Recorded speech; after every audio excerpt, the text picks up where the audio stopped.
happy post haste, I suppose. But it is, um, there's many reasons for this. Uh, it is still prime Capricorn season.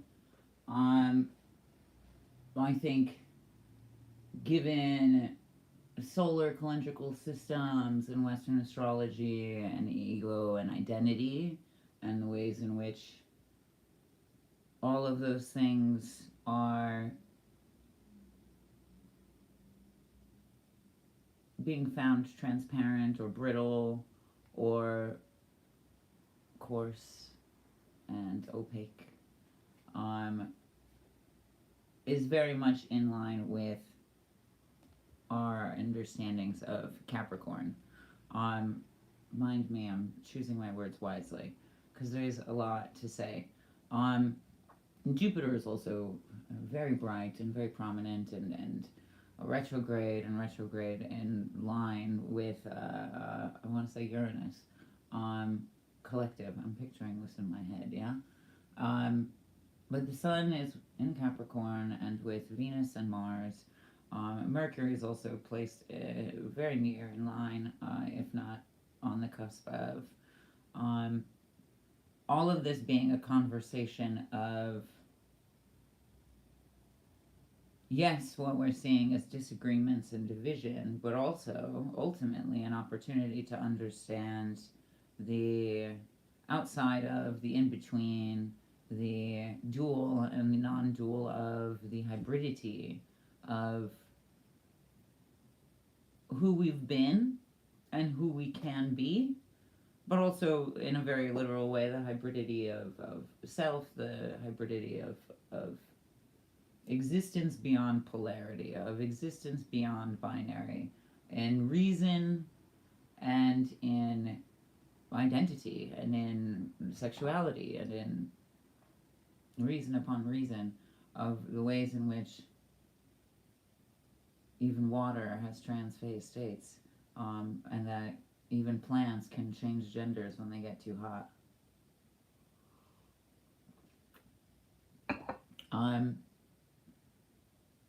That being said, I mean this macroscopically and literally and also very metaphysically, and also very much at an atomic scale, the positive and negative of the charge.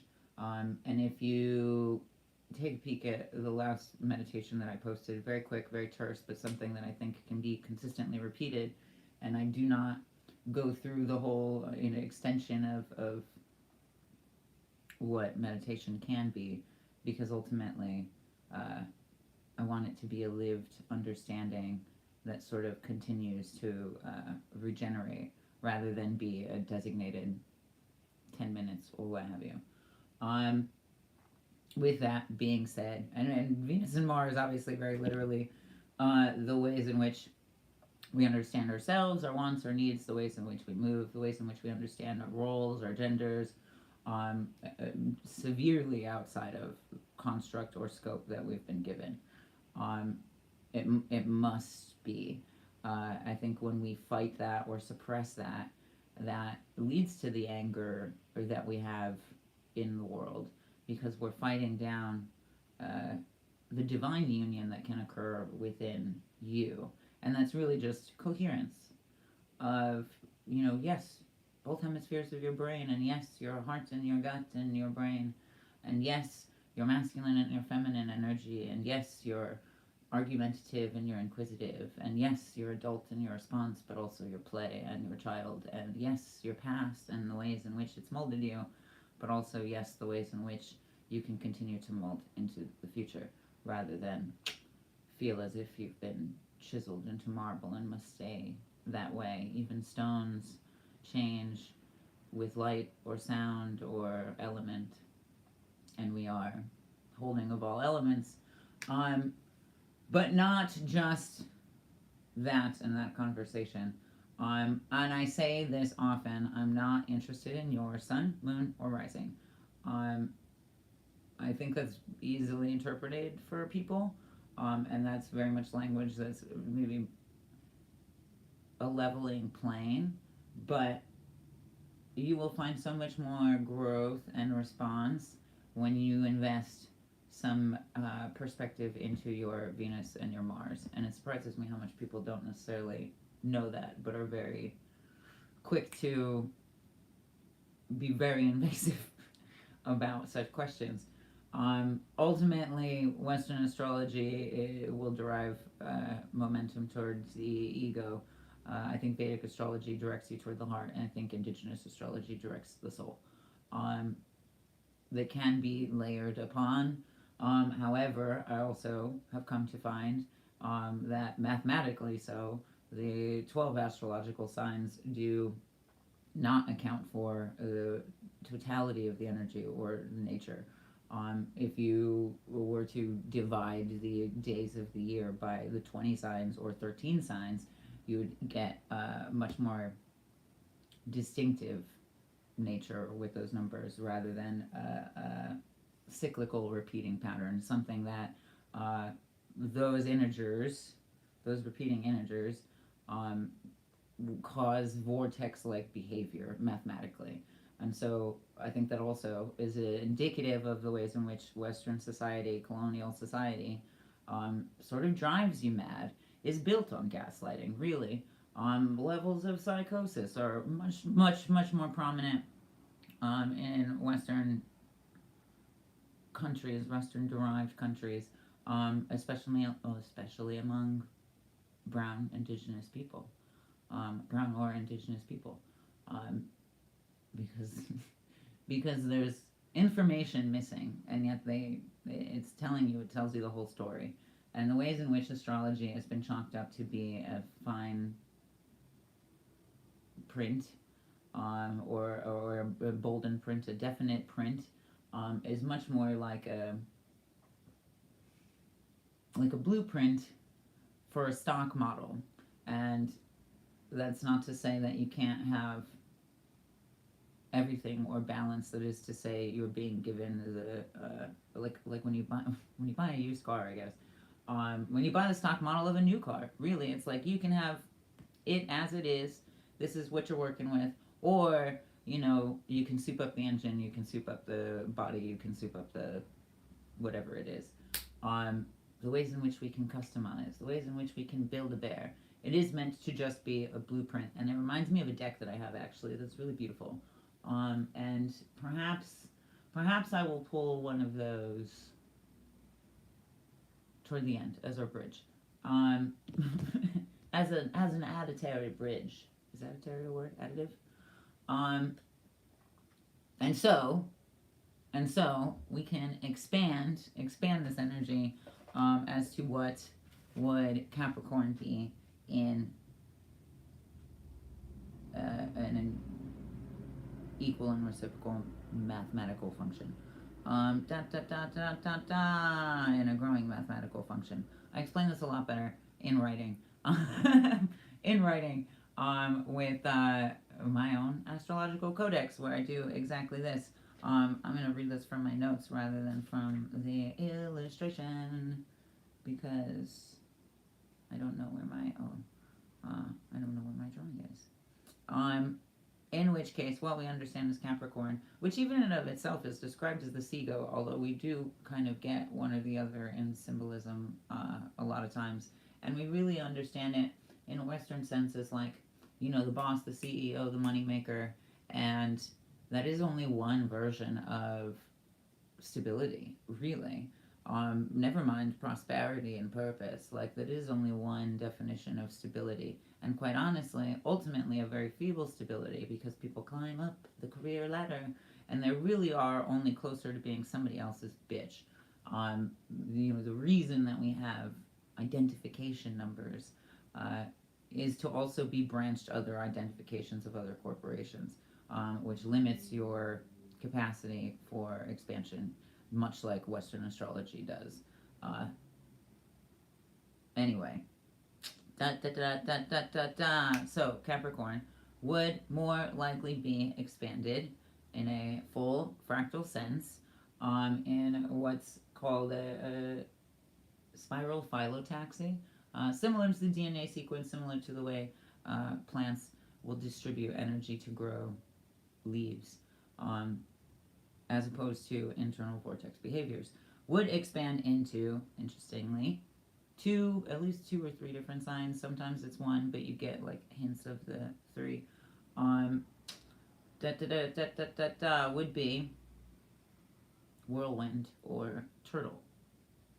And that is also very interesting to me because we have this idea of Capricorn as very grounded, very rooted, very much earth energy. There's so many aspects of like hard shell that I pick up from it. And also, yet another horned creature within the visualizations, the Western visualizations, that suggests forcefulness more so than gentility. And that's not to say that it can't. I think the reason it is a sea goat is because we also fail to recognize the waters that help to dampen the fires, because there's water that makes certain fires worse, like oil fires. Putting water on that will expand it, or trying to put it out with water will expand it rather than suffocate it. And that's, I think, a key chemical misunderstanding in the ways that we approach Capricorn as well. The ways that we approach power or force, success or servitude. The ways in which we constantly operate in this hierarchy, in this, if I gain, you lose. If I gain, you lose. There's always a winner. There's always a loser. And that's a very small scope to view life with, but that is also a very small scope to view yourself with, and it must be tiring. And so if we're able to expand that, then we have a northern direction in air with the whirlwind, and we have an eastern direction of water with the ways that those energies move with the whirlwind and the turtle. In which case, we have exactly that kind of a chemical reaction of movement of air, which does cause things to happen, which can incite, furies in the wind. So much of the wind is characterized by what it derives from, and I think that's maybe a key lesson in where our rooting really comes from, or understanding what value is outside of taking. There's a difference between having and owning in the ways that we can understand it, where ownership is like an invocation of energy, of an experience, rather than a deed or a title or a moniker or a labeling.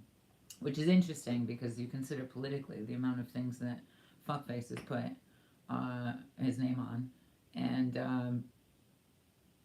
what a move of bravado. That's a weak-kneed Capricorn move if I've ever seen one. But so, minus my personal opinions, I thought I would read from a very cool book that I have used to help me derive the differences in these things. Let's see.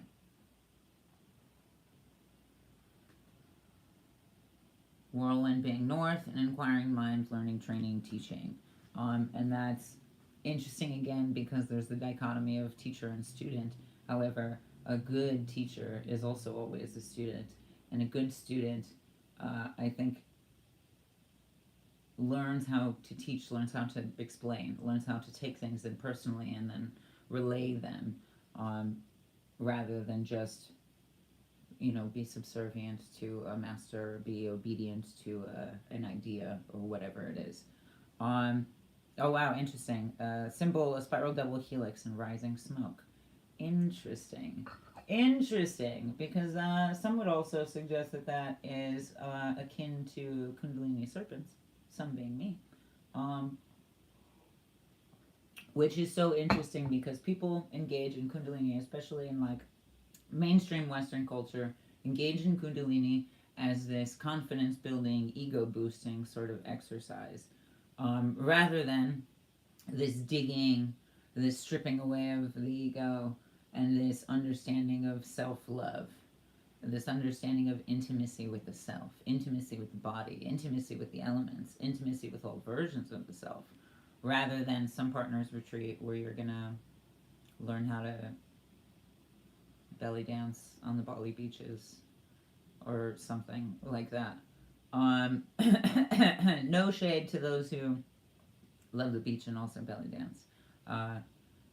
But Tantra is a prayer to you and to the universe, and eventually you're able to find another partner for sure, but that's not the goal. Nor is that a healthy starting point. However, this is what commodification does to beautiful information. It's much akin also to the ways in which people will work the tree of life, but are fearful of working the tree of death. The tree can only grow as strong as its roots. And so both of those things are necessary. Both of those things work hand in hand. And in a very real way, you're never able to fully activate your consciousness, your magic, your, universal passions or purpose, however it is you want to describe it, your Merkaba, until both things can be worked. There's so much building in the world, but there's still so much decolonization that needs to happen within the mind. There's so much questioning that needs to happen in the mind. There's still so much stripping of the program, rebooting of the program that needs to happen before we reprogram. Because we can add habit on habit on habit. In honestly, in the same ways that like Chicago has just like rerouted the rivers and like broken down dams and created dams and da da da da, constantly trying to outrun nature. Siphoning water from other places, spilling their sewage to other places, damaging water to anybody below them, and has also never cleaned the river. Or like outside of people's efforts, the system itself has never like really scraped the river of all the toxins that old Chicago used to put in there, glues and bodies, I'm sure. What do you know? We're finding out that's been going on much longer than just turn of the century Chicago. What bodies are in your closet? Color, blue smoke, sage burning. Blue smoke, interesting. Reminds me of Blue Lotus too. So like chill day, relaxing day, we're gonna read, but I also get very excited about these things, so bear with me. Blue smoke is also the ways in which I think very mercurial spirits pop up into the world. Very magical spirits pop up into the world. Like, it reminds me of old stories I've seen of like Krishna dancing and disappearing and arriving. So what a beautiful color. However, also fog is interesting because it came up in another reading recently. I want to say in the full what's to come. And while that is something that can be obfuscating, while that is something that can be blinding, that can be blurring, driving at night in the fog, very scary, very hard to do. You can't really see where you are. You have to feel it. You have to know the physics of where your car is and the physics of where your light is. And the beautiful thing about the fog is that exactly that. The light refracts. So in a way, though you may not be able to see, you are illuminated. And again, if we pay attention to the feeling, to the physics of that motion, if we keep traction, then we know that we can trust the vehicle that we are in. And that applies to both good driving and good living, my friend. Stone, tiger's eye. Element air, flower, daisy, beautiful. Soft, gentle, playful even. Makes a good paintbrush.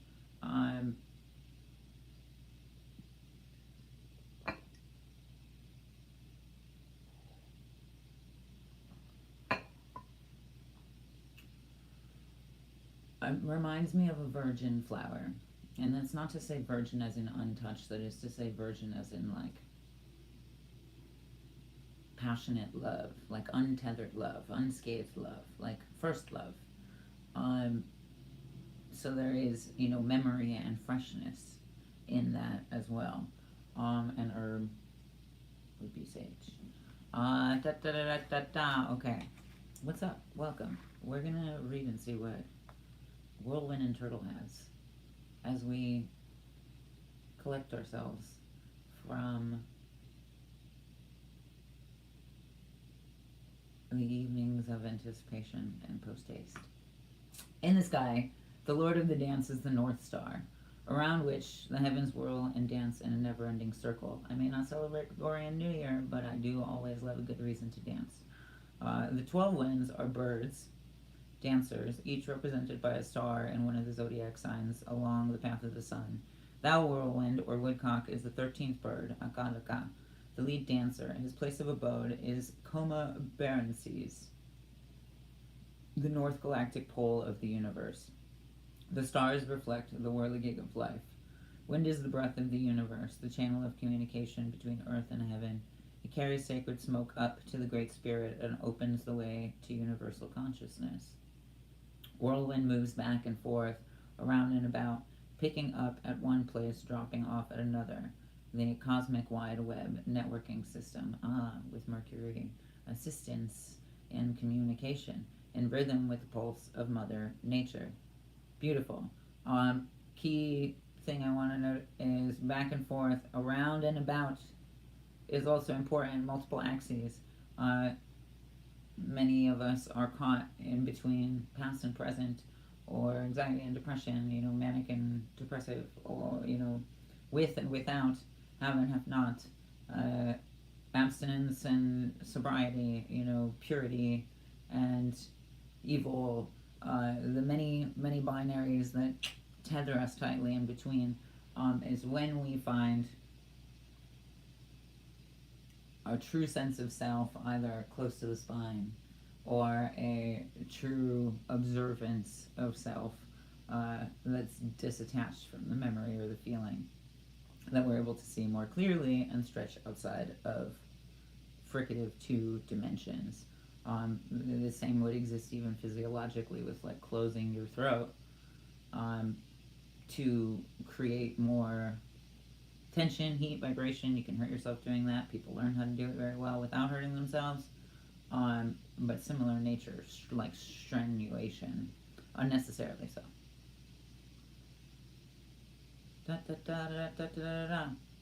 And it is my goal that in illuminating these two sides, that perhaps that alleviates some of the tension, because we have sort of access nodes outside of just the one derivative that we've been given.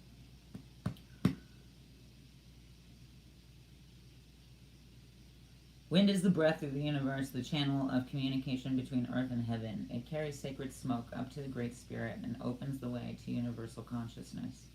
Whirlwind moves back and forth, around and about, picking up at one place, dropping off at another. The cosmic wide web networking system, in rhythm with the pulse of Mother Nature. Breathe in. The cosmos pushes in. Breathe out. And the cosmos pulls out. What an interesting perspective, rather than us taking in and us, releasing our bad or releasing our evil or releasing our tension, and here the cosmos are entering you and also excavating. Breathe out. Breathe in. Give and receive the essence of the universe. I love that. Life begins with the first breath and ends with the last. So the person of this day sign is a channel of communication, one who gathers information and circulates it. Those of this sign are aware of the passing panorama of life. They are mentally alert, very observant, reaching out and grasping whatever comes within the scope of their horizon. They add the spice of imagination to this fund of basic information, stirring with a big stick. That is a wish that I perhaps have for some Capricorns I know that are maybe able to see outside of, whatever their hyper focus is. Able to see outside of their value in a check, able to see outside of the scope of their work world or the scope of what they think is their asset world, and that maybe that can expand to a larger sense of gratitude than just for the tangible, or just for what is given or taken, and at most what is regenerated, because the cosmos is circulating within you.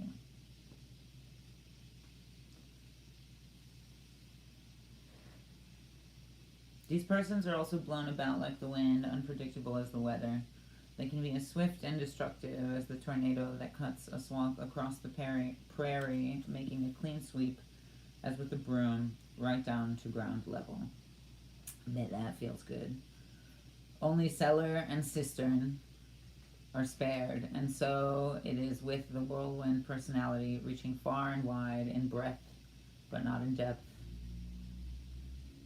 This sign moves in honesty and truth, as guileless and spontaneous as the wind. I would argue there's some depth too, but I would argue that the depth is necessary. But we move on. It is the draft of air that brings on colds and fever, then turns about and cools the fevered brow. A breeze can be gentle and caressing, soft as a baby's breath, the whisper of a sigh, the promise of a lazy day in summer. Such is the versatility of this sign, multifaceted as a diamond and equally brilliant. Wind fans embers into flame, and flames into a blazing inferno. Air is the life and breath of fire. Without it, the fire goes out, so the wind sign works through others. It bends the tree to its will. Its touch is the brush of a willow wife. Its voice is the roar of thunder, or the vibration of a guitar string. Through the flute it sings of love and longing. It carries the scent of roses.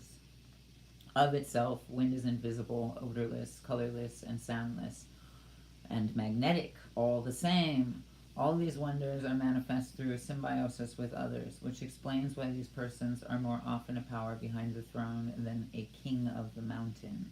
Interesting. Behind the scenes. However, society doesn't really operate in that way. I feel like it associates a very ostentatious nature with Capricorn. And so perhaps that's also a point of lost focus, the validation of success rather than gearing toward a success that actually is valuable to you.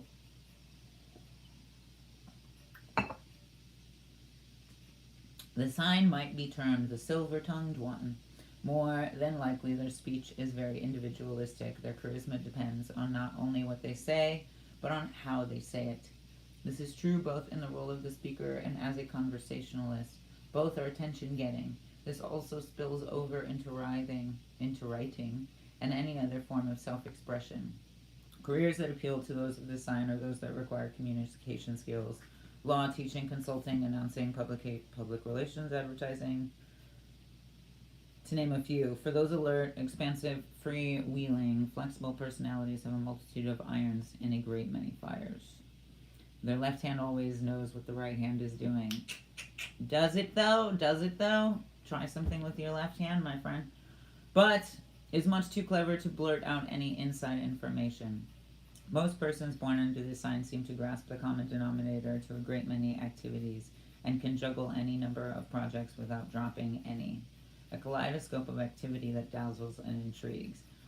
This came up in a recent reading too, though. Collectively, in the ways in which,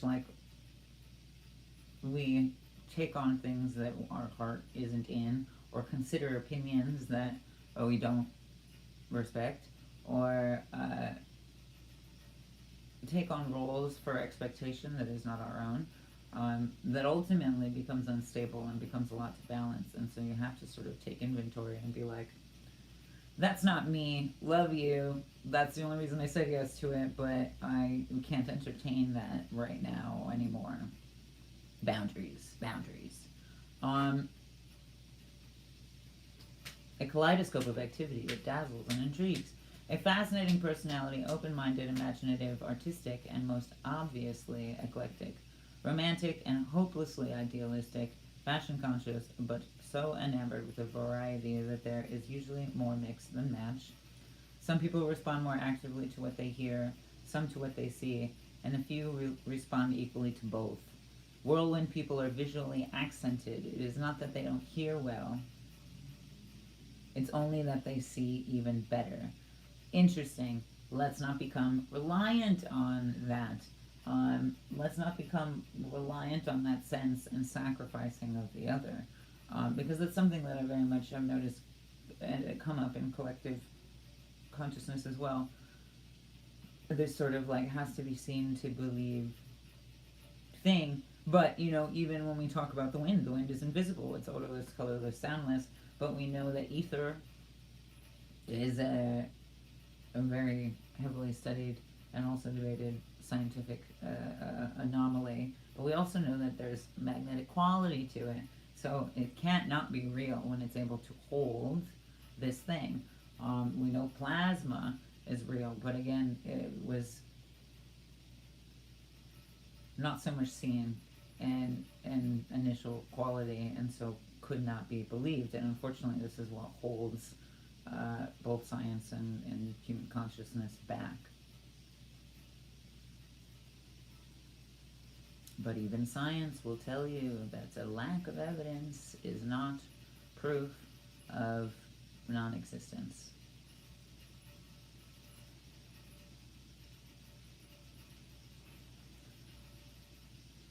Whirlwind people are visually...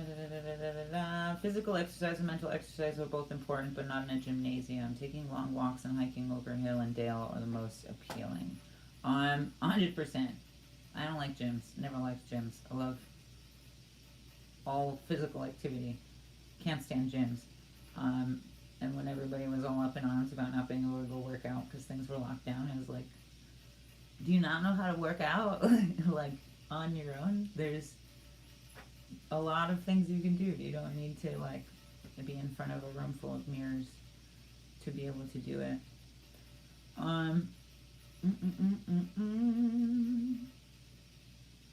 The sight of buds unfurling in springtime and of leaves turning crimson in autumn trigger the imagination. A beautiful sunrise opening up a brand new day and a blazing sunset bringing it to a close are equally moving. A clump of fern fronds at the creek bank may conceal the entrance to the water monster's secret hideaway. Ooh, back up for a second.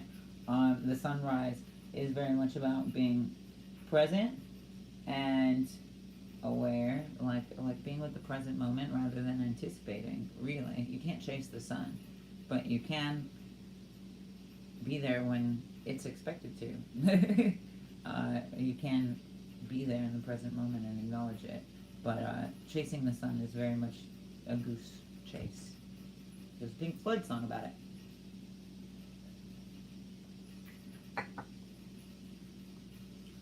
You run and you run to catch up with the sun, but it's sinking.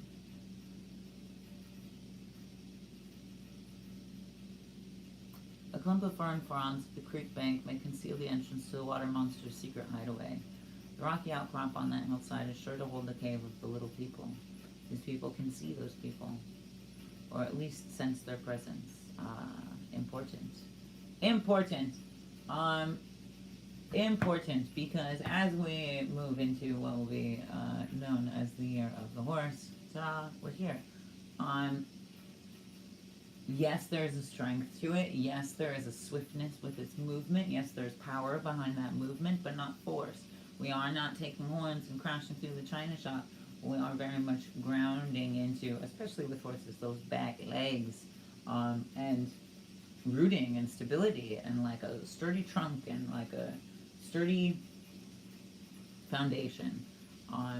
If this feels like a tower moment, be thankful, because it means that you are that much closer to building a stable foundation that you can continue to trust throughout.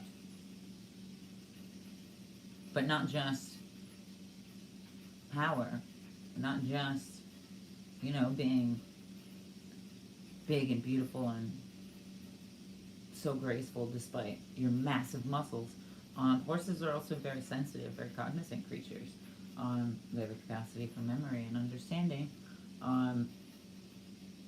And they also have to feel you. They can feel you. If you ever ridden a horse, they can sense your fear and your tension. It's like in your thighs. Also, I would imagine major blood flow. So they probably like hear your heartbeat, like feel your heartbeat. Just, can you imagine just feeling somebody's heart beating on your back, on the back of your neck, and being able to feel when they're freaking out or when they're, you know, not vibing, when they're disconnected.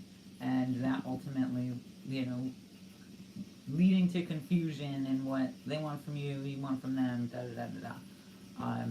Gosh, the last time I rode a horse, it was like going through a whole relationship in less than an hour.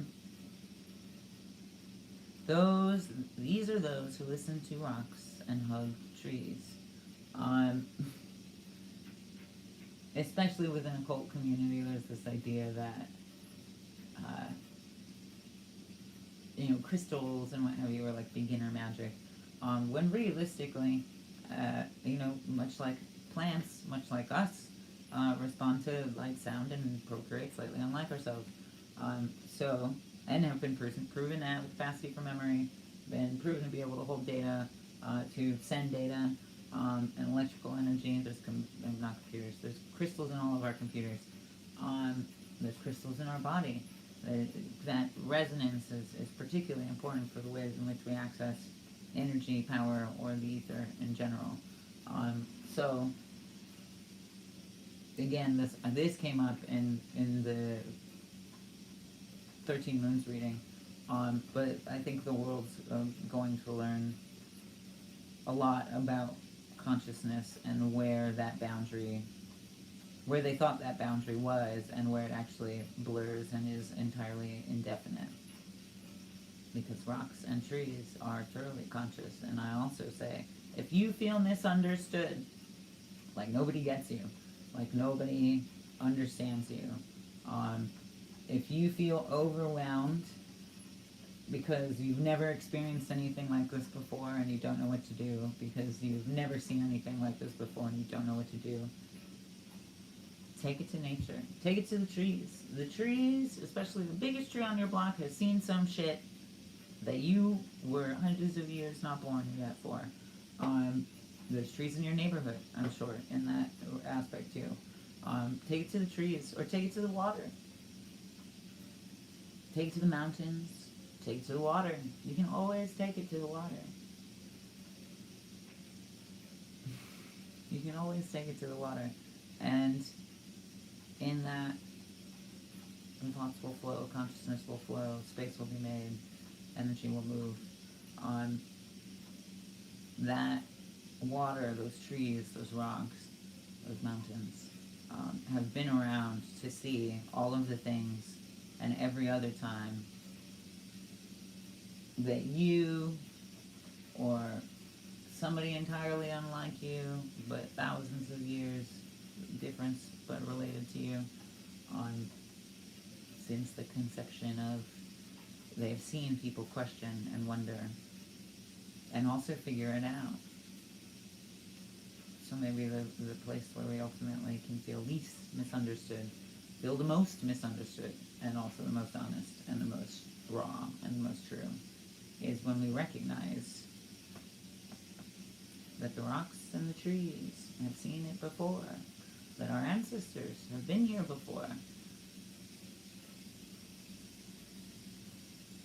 We're also going to trust that our own consciousness, and learn to trust that our own consciousness can add to that.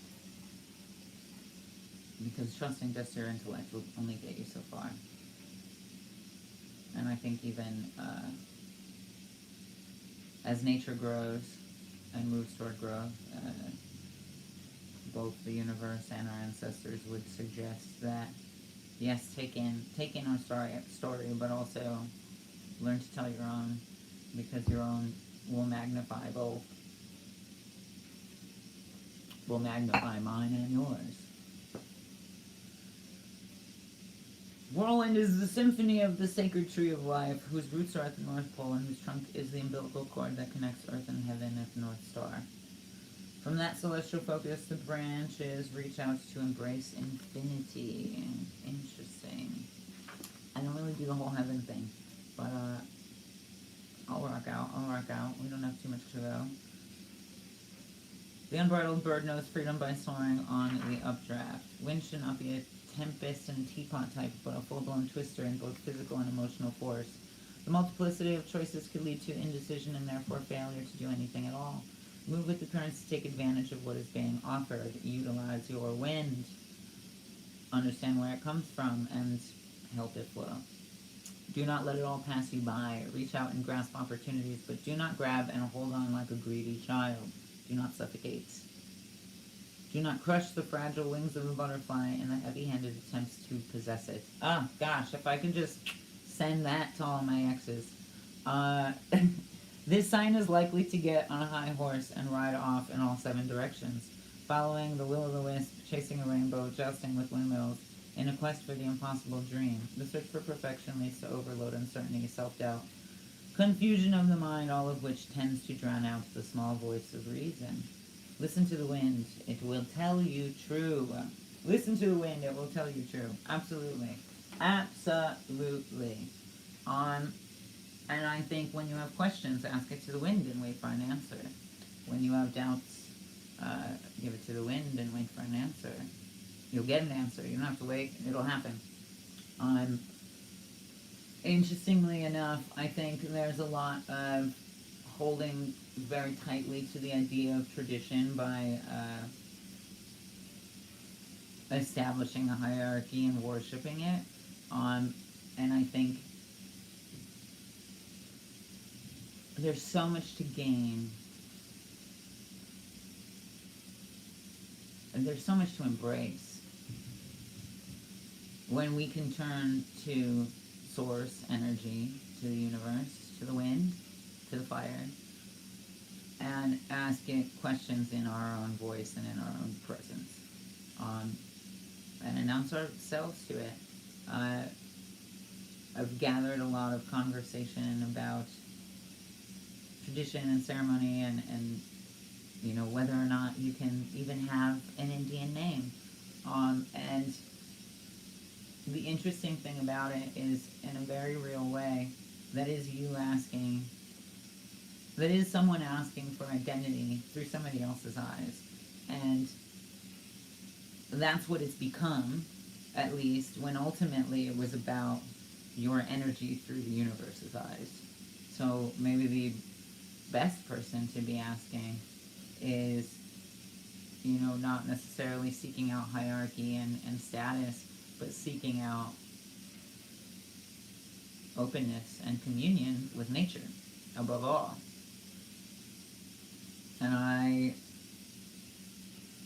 think that's such a clear identity that now you have in relationship with the energy around you, rather than because somebody bestowed it on you. And this is something that I say because in prayer, I have a way that I identify with spirit and the way that I open or thank, and because of that, the wind gave me my name, and nobody will ever take it away. But that's a controversial thought. Personal, controversial. Love it. The other aspect of what this Capricorn energy would potentially drive into would be turtle, which is very interesting because it's, again, so much about grounding. This is maybe the most earth-driven kind of nature that could align with it. And for the ways in which we uphold Capricorn as a leader, turtle is ultimately like the sharing of the land, not just the leadership of it. You know, again, this difference between, you know, the integrity of owning the experience versus having and holding and hoarding, or you know, trying to own by status and by moniker or by control. And it took a minute to get. Direction is east, which would be giving back, which would be regeneration, which would be, oh gosh, and like, what an interesting thing. Like, how very like at odds with Mars and Venus, because the world understands it as like woman should be subservient to man, and man runs the household. He's the king of his household, and that is blasphemy to what turtle energy would be, because it would more so be like the head of household that checks in on everybody's day, you know, that initiates conversation at the dinner table, that makes sure that everybody's able to have seconds, if not more, if they want to. You know, the like midwife, I suppose, that facilitates rather than controls.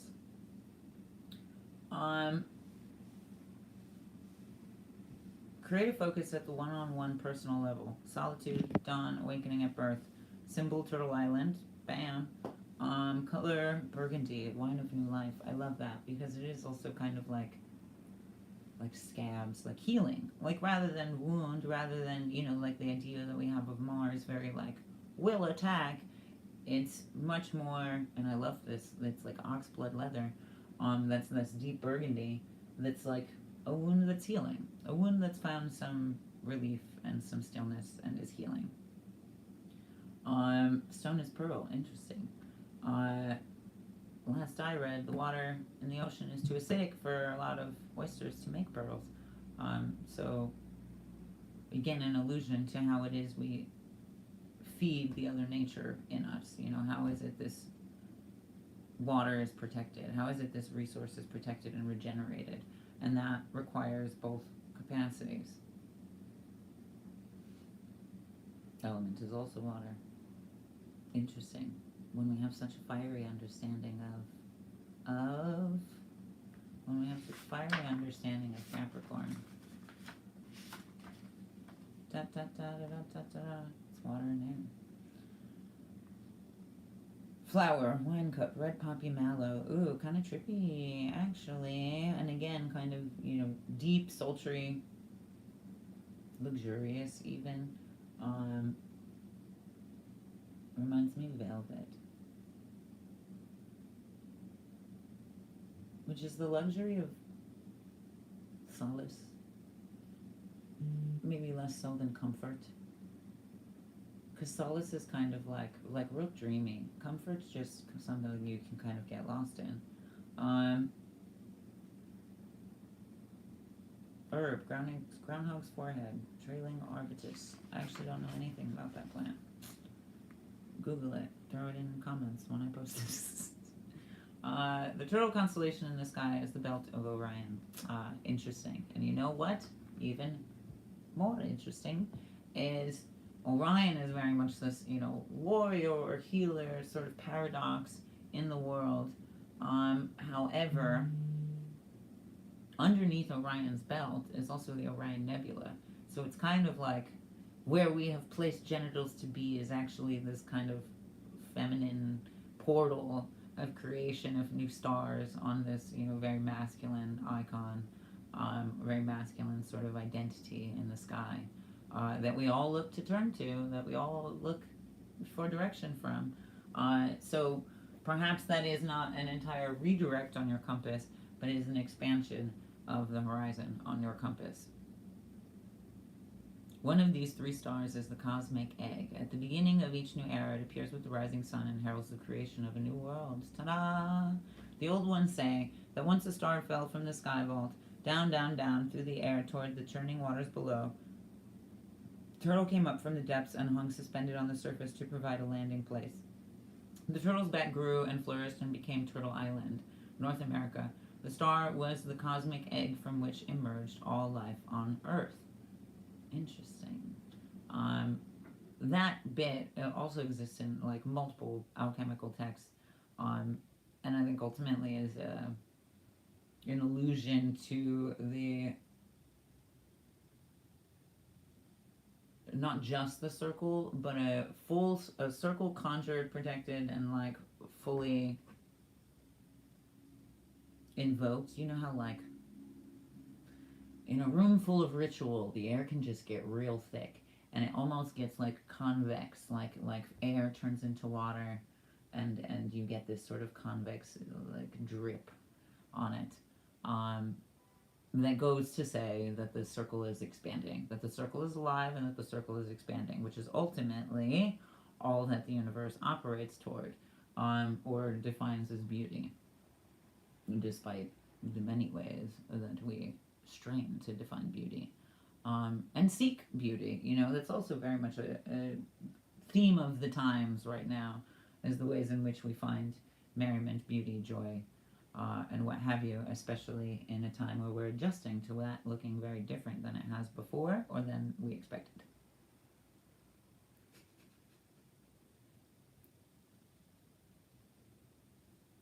The turtle's back grew and flourished and became Turtle Island, and so Turtle is equated with Mother Earth, the cradle of life. Creativity is the forte of this natal day sign. It indicates a person who is suspended in time and space, but well-centered and somewhat stationary. Interesting. This person is able to see the dark world of the waters below, through the veil of the psyche of the unconscious and into the mystery of the mind, from which is the beginning of all life. And I imagine even more so if you've got any interesting Pisces placements. The turtle may remain absolutely motionless for long periods of time, and is slow to move even when prodded. Those of this day sign are inclined to look before they leap, and especially to think carefully before changing the usual direction. They do not waste time dithering. Each action is performed with a full measure of value received for energy expended. Interesting. I posit that it sounds a lot like very transactional energy. And ultimately, I think transactionality is anticipation and expectation that really kind of kills the frequency of it. Like it would any particle experiment. When you can give or receive without anticipation or expectation, then you have a very pure bonding moment. Then you have real bonding. Then you have, real reciprocity. Then you have perhaps a clear path toward unification or a goal. That eliminates transactionality and very much put it into an equation. If you have this desire or you receive this thing, eliminate or balance yourself out to eliminate anticipation or expectation, so that you can then see clearly how it is you want to move. Or lest we get stuck in patterns where we're giving and getting and giving and getting, or giving and expecting, and then feeling burnt out about it. Bow, bow, bow, bow, bow. Being so closely associated with the earth and its bounty, those of this sign are greatly concerned with material things, unfortunately. Again, blueprint. Though I love a lot of this perspective, again, I think when you read indigenous texts, like again, the heaven bit, you have to also have this lens of discretion in separating what is understood as tradition, or what is understood, or what has been also called tradition, and what is religious trauma. That being said, this is a really fantastic book. Either way, but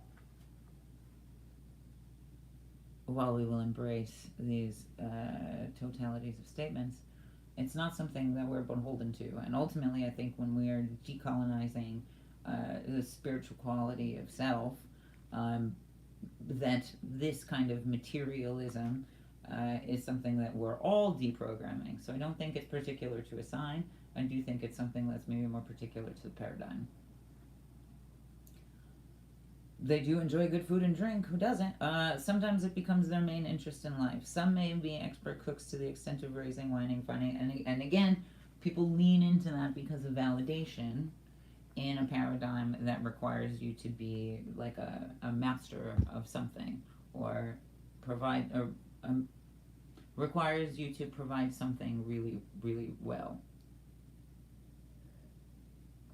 in order to validate yourself as successful, not in order to benefit those around you. However, food and drink specifically are a form of ritual, and are a form of ritual circle and compassion and growth. This is something that does bring us all together. So food, artistry, musicianship, are very much something that the Western astrology kind of equates with, like starving, um, is perhaps a new paradigm of success that is more required to understand why we keep fucking up as a society. Where was I? Some may be expert cooks to the extent of raising, wining, and dining to a fine art. They may make a profession of gourmet food preparation as a master chef or television cooking demonstrator. They are very good at service professions, helping, nurturing, and protecting others. Turtle types are natural leaders, sometimes found of non-profit service organizations. Turtle does not take orders well, fine, and therefore is more successful at the head of a small company rather than as an employee of a large corporation. Farmer, soldier, tradesman, insurance agent are good positions for this type. I have some thoughts about business structure, really. And there is studies to show that IQ, though there's also issues with that, that IQ doesn't directly correlate to like whether or not you're going to be successful in life. And there was a journal I read with like interviews of CEOs after multiple data points that was like, well, you know, what are you looking for? And most often it's likability, which is a very easy way of saying, which is a very kind way of saying that they want, you know, somebody that will appease them, somebody that will do what they say. And I don't think it's an ill to ask questions, to be averse to doing what people say just because they say it. I think that is something that Western culture has very much ingrained with, you know, politeness and a puritanical culture, and whether or not you are abrasive to the status quo. So that's something I really want to point out with that. They are very successful in working out their own ideas, but dismal failures in cooperative endeavors. Yet they are very nurturing, not only to their fellow man, but to all fellow creatures. Ideal. This sign is a perfect example of inertia, at rest until moved to action, or moving along in the same old rut until some external agent forces a change. What is it? It's like executive dysfunction.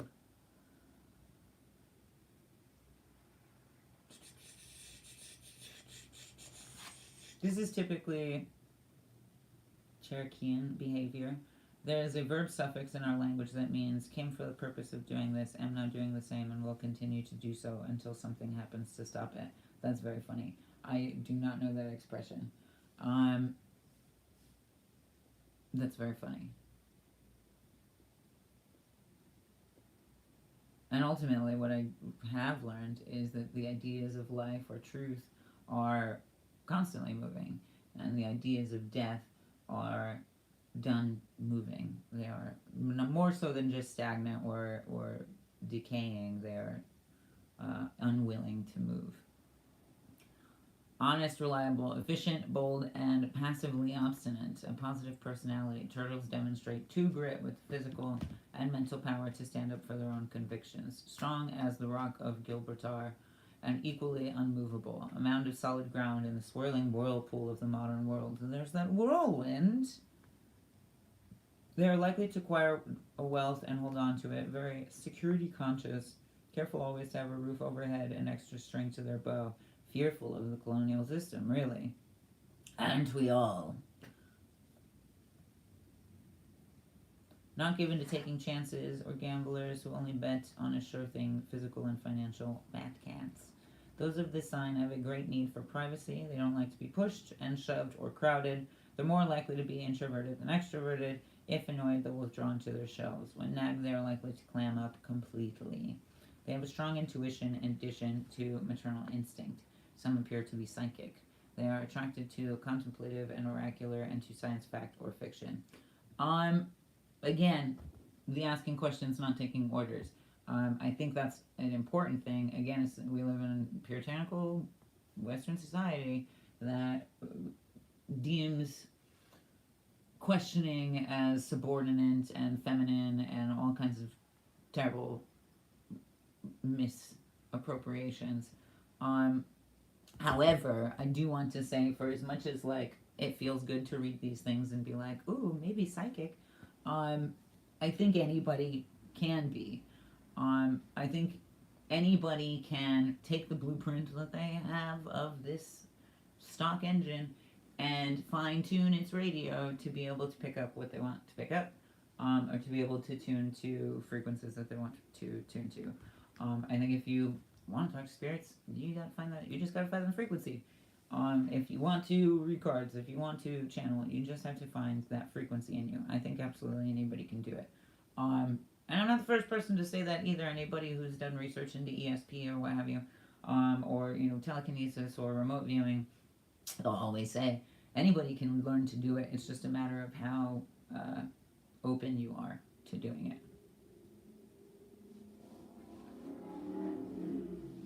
When they follow their own hunches, they are very likely to be successful, possibly living proof that genius is 10% inspiration and 90% perspiration.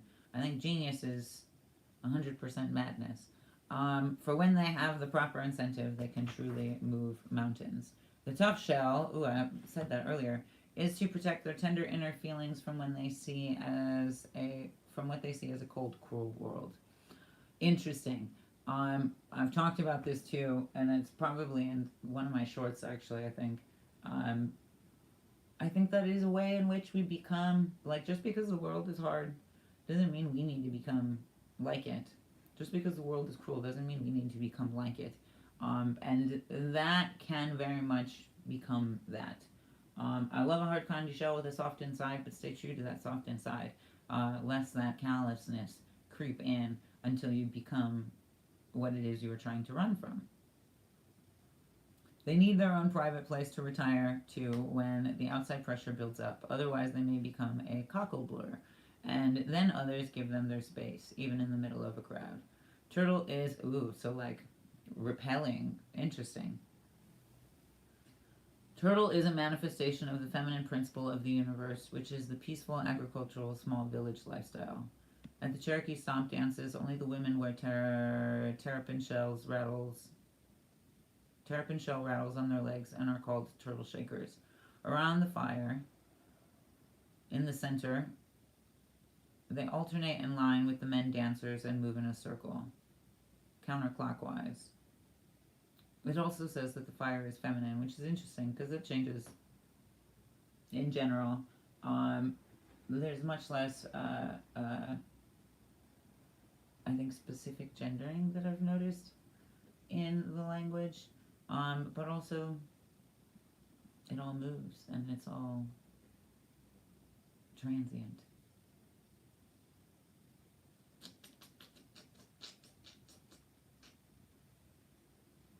And it's great to see that more and more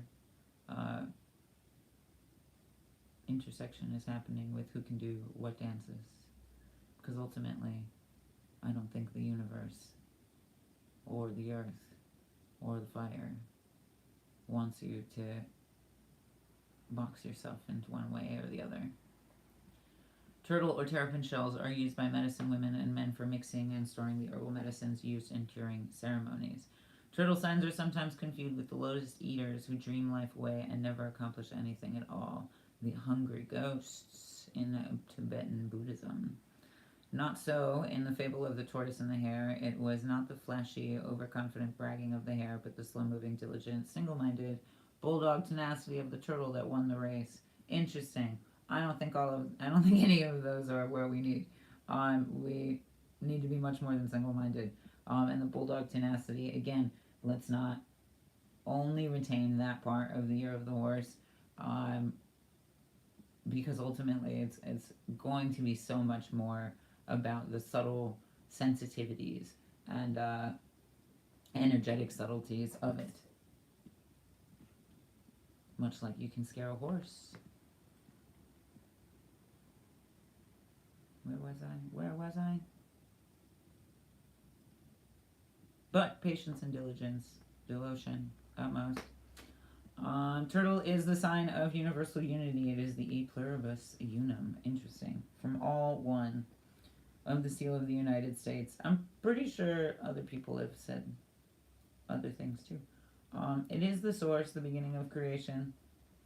In the circle of life, it follows the end and therefore is also the embodiment of recreation or everlasting life. There is a power that rules the universe. It affects everyone, whether they believe it or not. If you are on your knees in the abyss of endless night, faith in this power enables you to stand straight up and walk straight forward when all around it is so dark you can't see a thing. Loss of faith is catastrophic. There is a tendency for those of this sign to be overprotective and overbearing, which leads to a power struggle. True, it is more blessed to give than to receive, but turtle types are sometimes too proud to accept help of any kind. If you give to others something that is not good enough for yourself, you have given nothing. Damn, that's why TikTok came after that angel girl, that angel gift girl. Learn to receive graciously and to state clearly what you want or need. There is a difference between meditation and daydreaming. Impatience, laziness, and procrastination can sneak up on ya. But be patient with yourself. I think lazy is a puritanical concept, and I think ideally what came on here to read to be like very resting. So it's interesting how all of that was interpreted too. And this is Cherokee Astrology by Raven Hale, who is a member of the Cherokee Nation of Oklahoma, editor of Raven Speaks, a monthly journal of Cherokee culture, and also wrote The Raven Tales, Windsong, and The Pleiades Stones. While I enjoyed that a lot, there are key components that are being asked to be seen differently.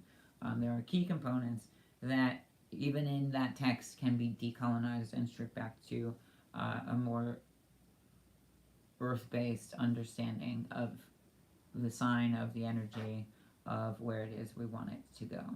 Does all of that make sense? Does all of that make sense? Okay, so I'm going to pull some cards for our dear Capricorn. And then we'll move through the signs. We'll do top and bottom, and do a quick little 'tis the season, what to know for each sign.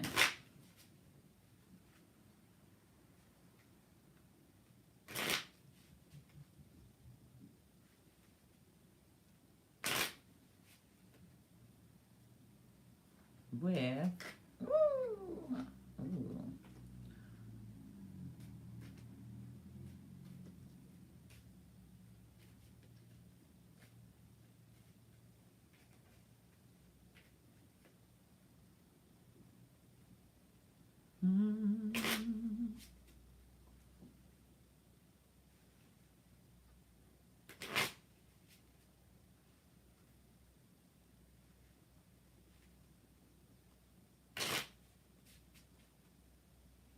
All right. Happy birthday, goat baby. Capricorn, Capricorn, Capricorn. Deep breath in. And out.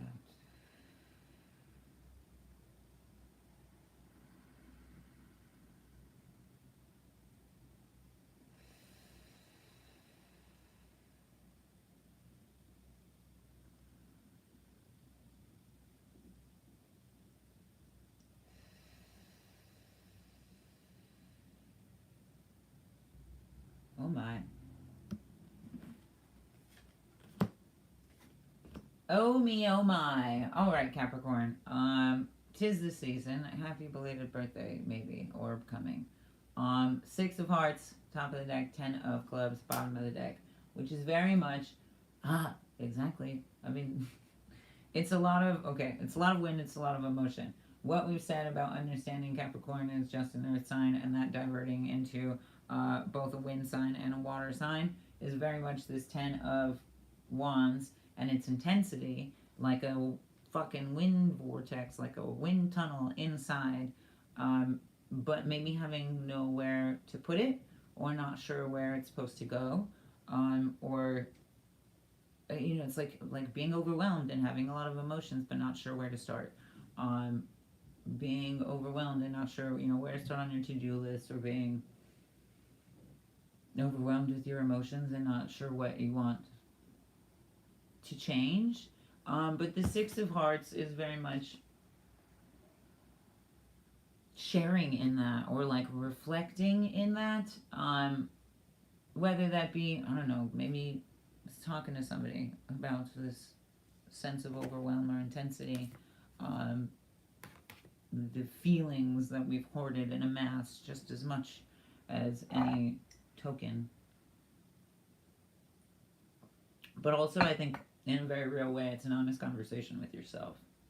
It's an honest conversation with yourself, understanding where exactly that wind comes from, where that intensity comes from. Some of us picked up traits that maybe other people admire in us as a defense mechanism or as a coping mechanism.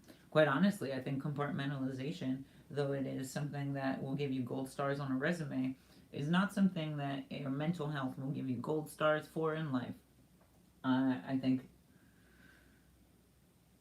oh gosh, and more you read about, high-paying positions and the psychotic breaks, or breakdowns, and I attribute that to the need for compartmentalization.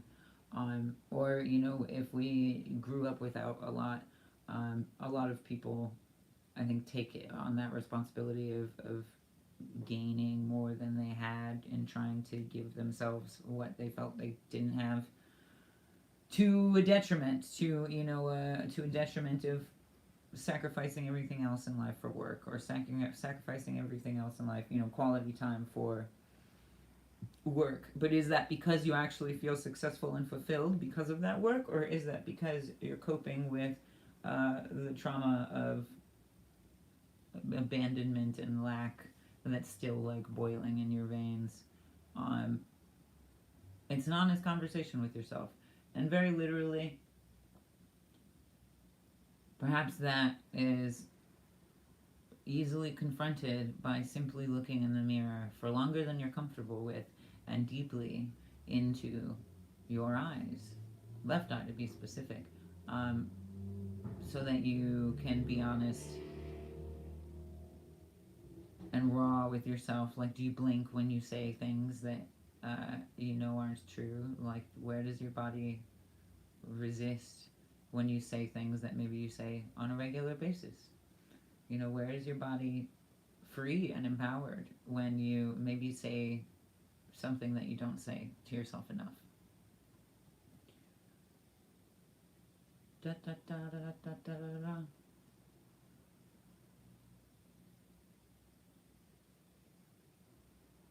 I also feel like this is maybe like a breath of deep trance and of deep clearing, in which case, it's not a one and done pill kind of situation.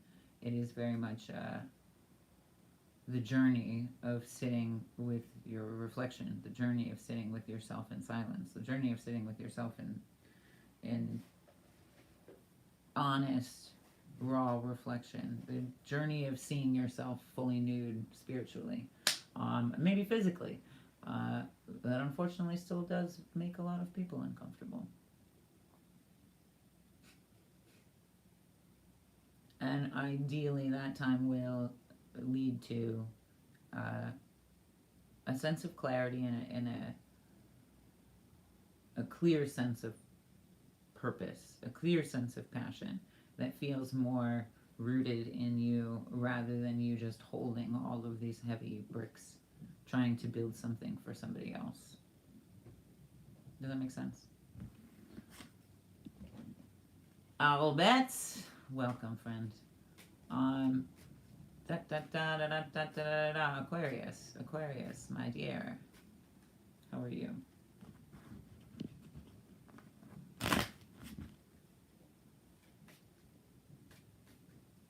How are we? Rocking with Le Pluto.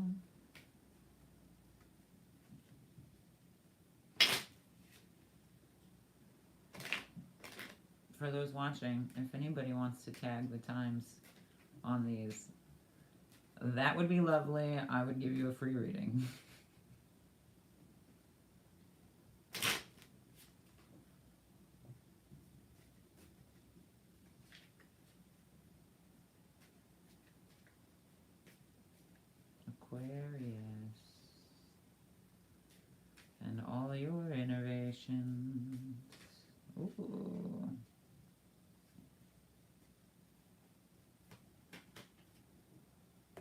keep it.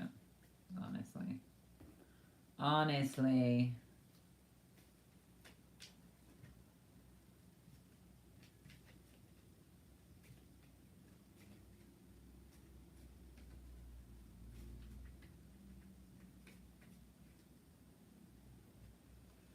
Aquarius. Ooh, okay. Two of Hearts, Ace of Diamonds, King of Hearts fell out, which is very much the perfect connector for these two. Because it's also a softer understanding of what it is we have to offer.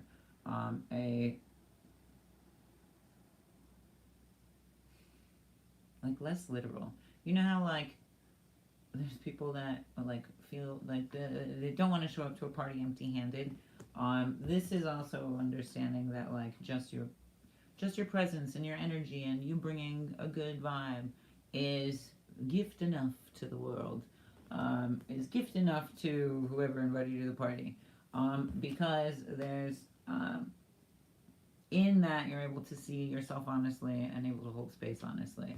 It's like it's gratitude, really. Gratitude makes for such fertile ground when you're just grateful for the present moment rather than so outside of the present moment because you're worried about what you've given, what you've taken. That shows, that reflects as a vibration.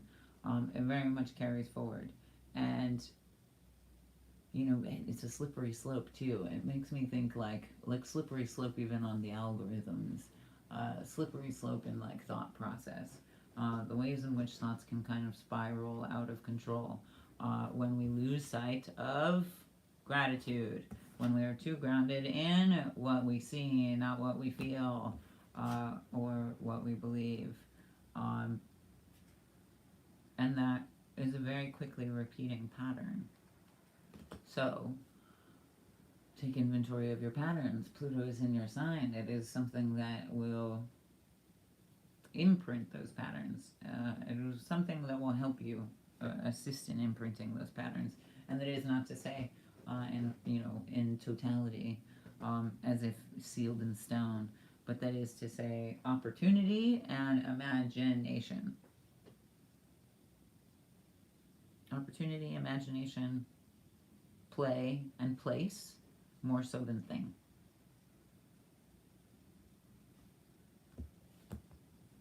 And that's very much this too. Maybe like a meeting point rather than a gift or a solid thing or a game.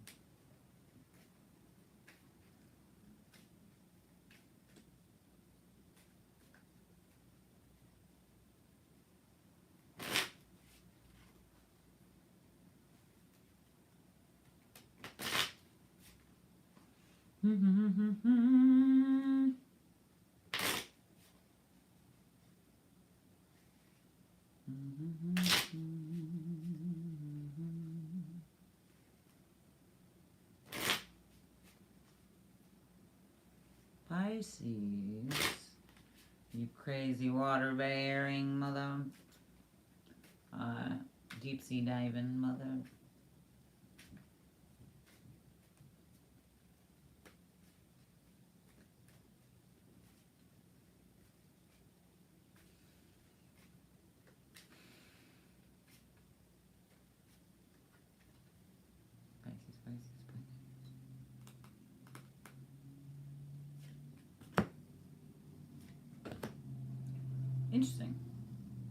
Interesting. Deep sea diver. Very literally. 7 of Swords, 5 of Swords, reverse. Ooh. I mean, it's in general heavy psyche, heavy thought, heavy, dense spiritual energy. Thought, doubt, anxiety, grief, worry. But also, maybe not all of it is just yours. It's also the static of other people's worry and anger and what have you. Angry people can vibrate. Like, they look interesting to some of us who see But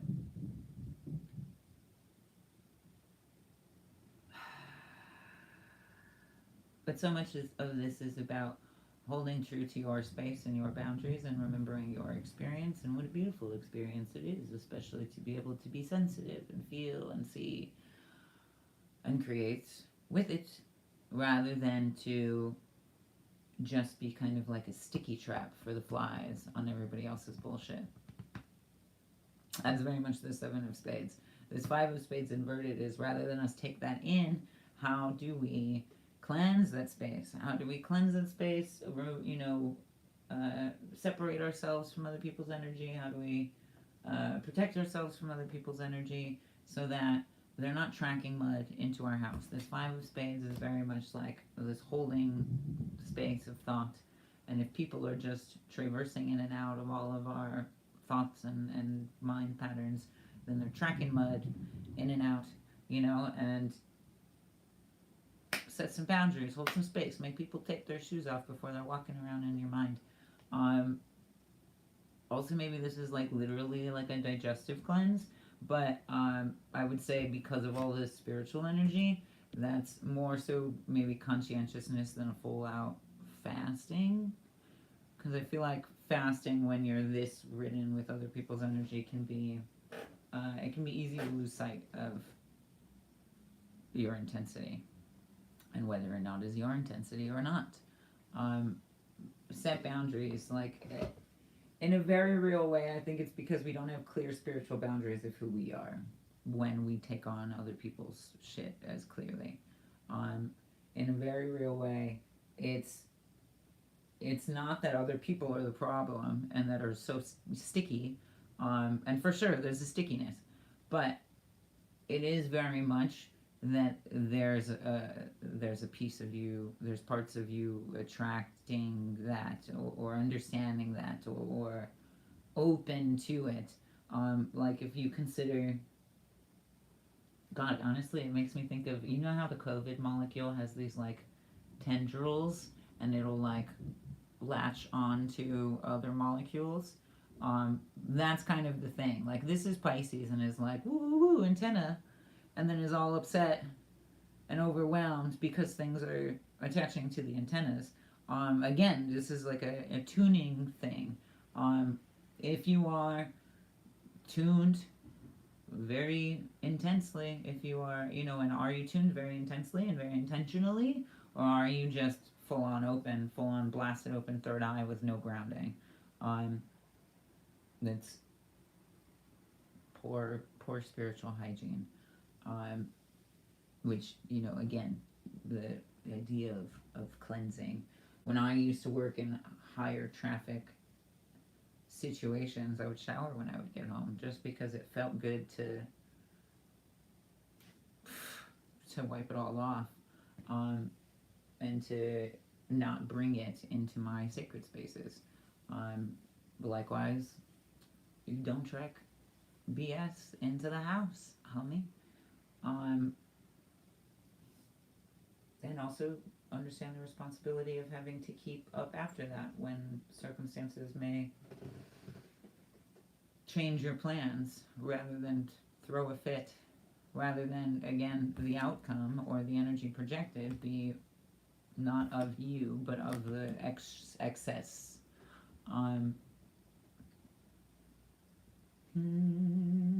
'Tis a lot of fainting spells, perhaps, because there's so much sort of psychical energy growing in intensity and perhaps expanding in intensity. I suggest grounding, my friend. I suggest reminding your breath that it is also in your body, and rather than it just being like, it is a bridge to other things. Learn how to use it. It is a gift. Learn how to wield it so that it is not a detriment, an inconvenience, a curse. Even that, when things are real intense, like this is, breathing through your nose, putting the breath back into the body, your gift, or your sensitivity, your depth perception isn't going to disappear because you are grounded. If anything, it will get that much more finessed and fine-tuned, and that can alleviate all of the overwhelm. Truly. All right, Pisces. That's such a typical Pisces reading, really. How proper. And that's perhaps because your season is coming.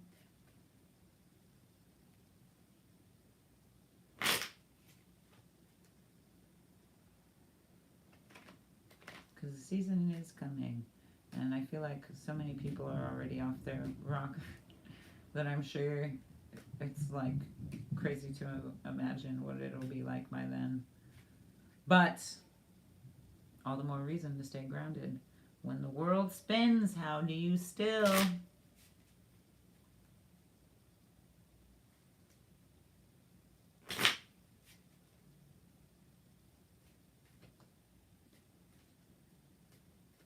Aries, what do you know?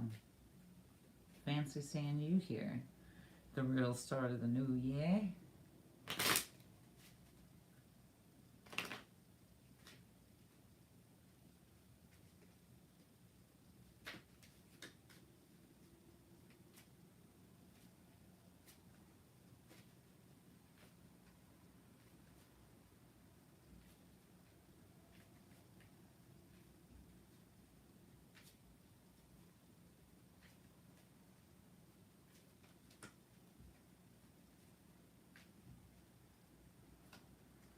Okay. Aries, Aries, Aries.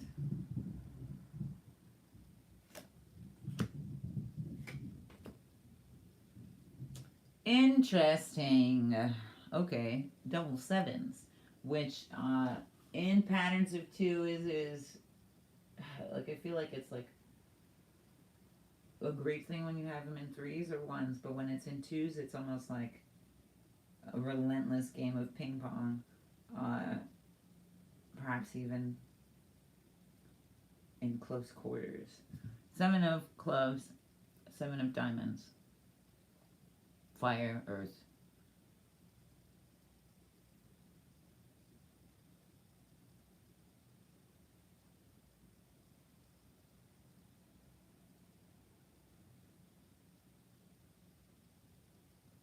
Intensity, an overwhelm.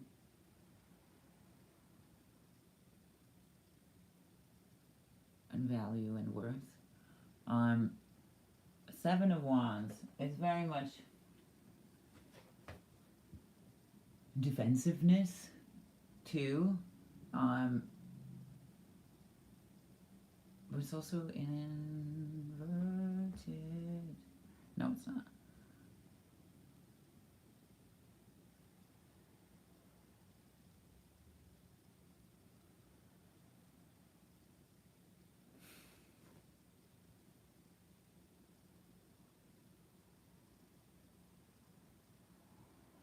I feel like it's very much defenses and hoarding.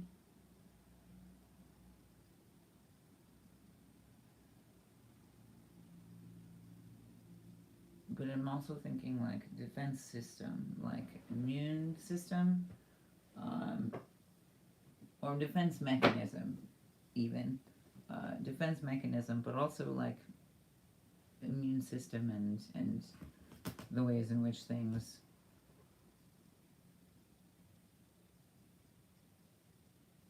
show up and also go off course, because it's also kind of like losing something, or like something falling out of your pocket, or like falling out and not realizing that you lost it. So perhaps not a particularly easy time or easy realization, but something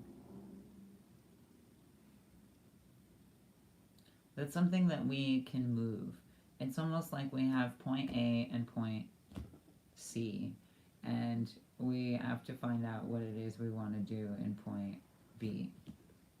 We have to figure out like where, you know, like on a road trip, where are you going to stop for gas? You know, you kind of plan for these things, and usually it's Ideally, it would be around something else that you want to see, or somewhere else that you want to stay, that adds to the journey, right? Um, and that helps sort of weave the story together.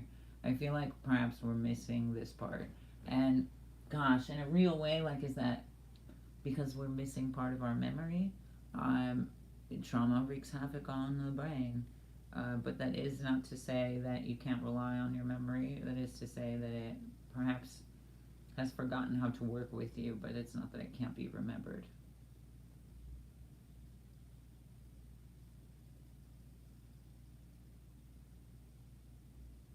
And it will be remembered in feeling, maybe more so than doing.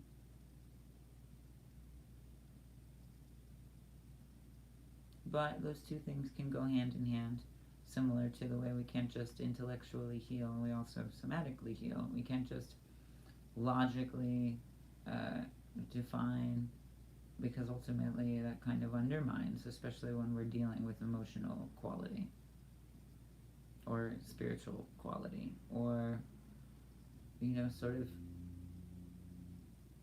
miraculous healing quality, uh, where even science is stunned by possibility.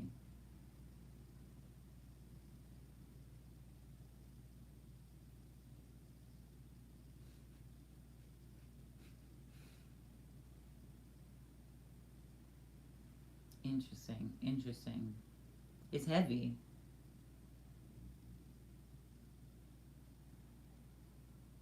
It's heavy, but I think as long as you uh,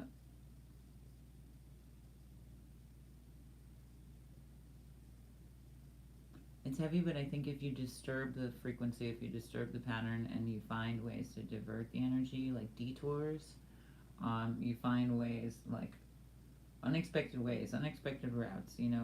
Maybe the goal doesn't have to change, or the project or whatever. The final result doesn't have to change, but what fills in that space, like the process that took up, that led to the thing, or process of elimination, even, where the ways in which we idealize or project may look different than we anticipated, but that's also because what we're anticipating is not in coherence with that midpoint desire.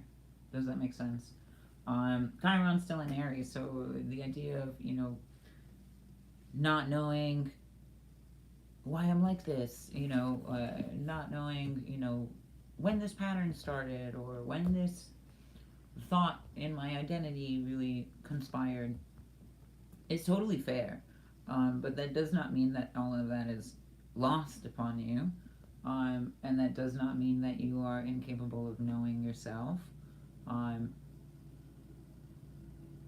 it does mean that you probably have a lot more resources available to you than you even give yourself credit for, because you've been able to be a whole person uh, throughout all of this. And I've noticed, even for me in writing, just sitting with myself and asking myself what I remember about traumatic events or what have you, and trying to piece together points of my life that maybe have holes in it because of experiences, uh, has in and of itself been a healing exercise for that.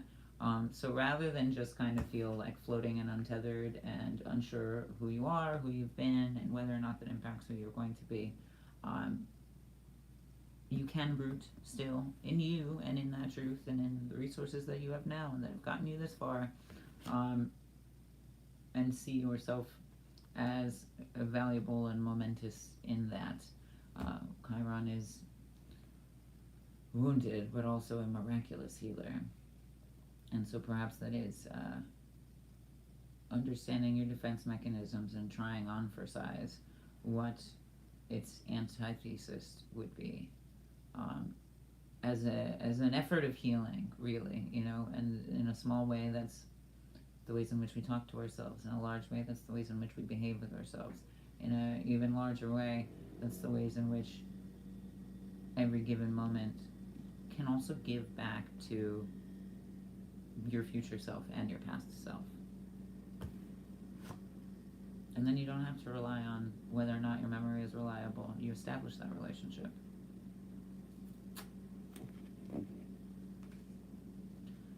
Heavy stuff. Gosh, heavy stuff. I feel you in my gut, Aries.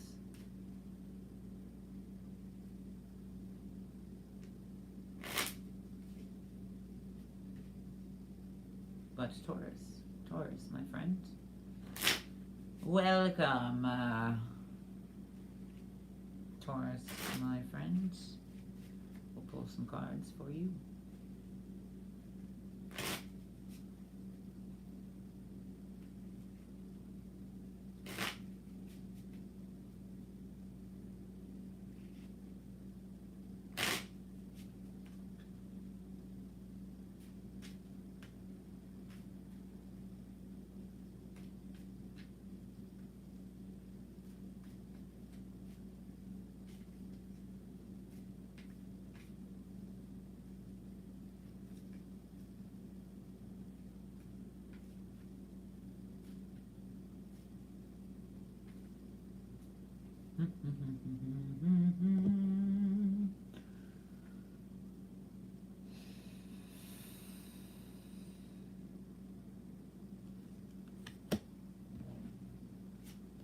Lovely, lovely. I really love this for you.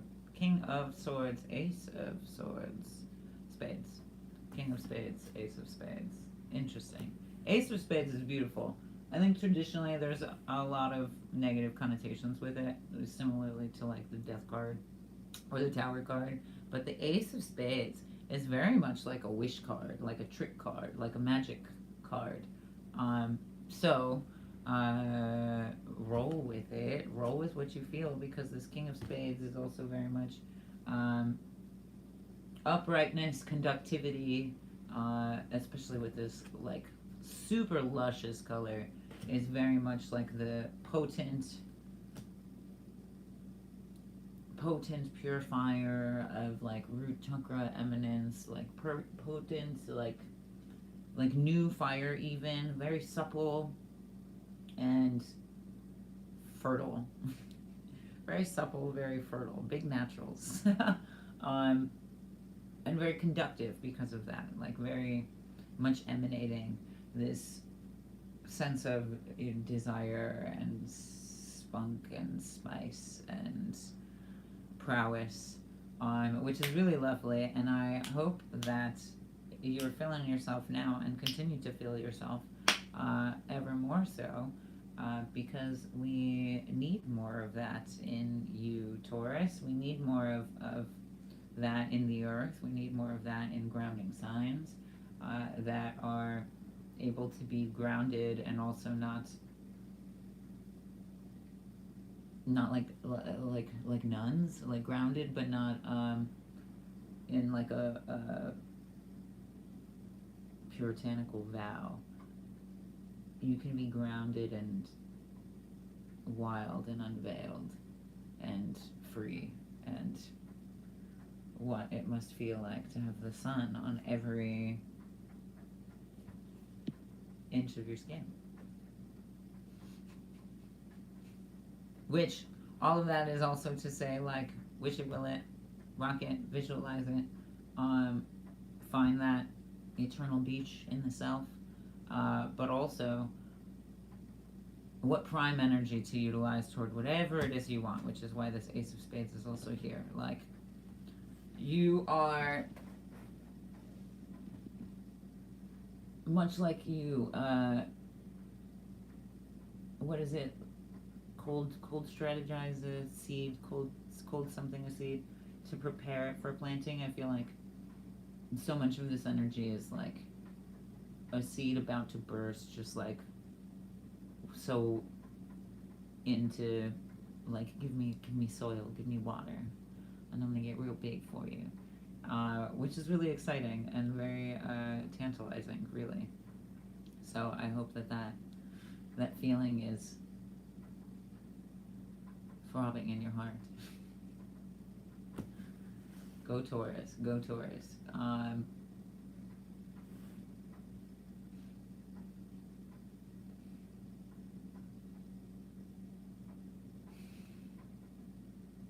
I would say these are very space driven or air elemental breaths that can be taken.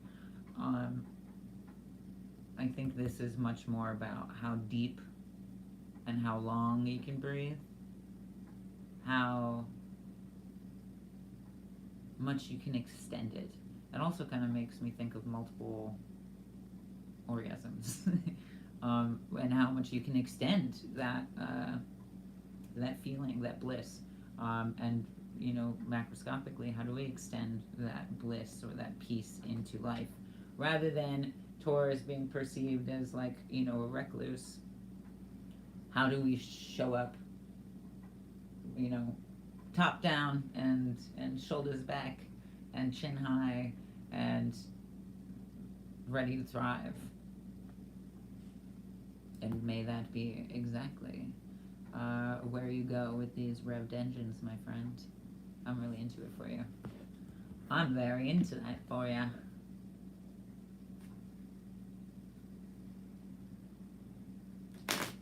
Gemini. Hello, Yam.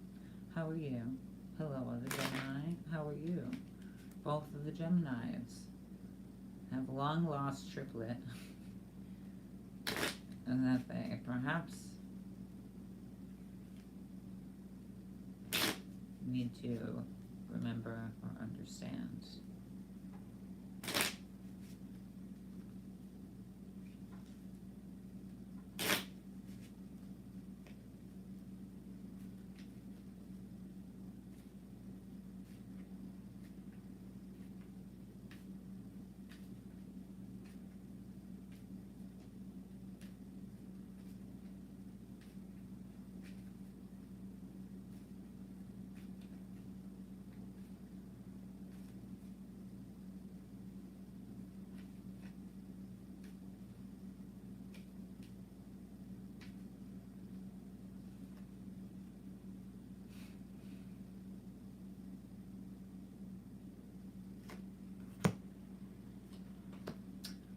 Oh, okay. I love that. Gemini, are you making new friends or planning new endeavors?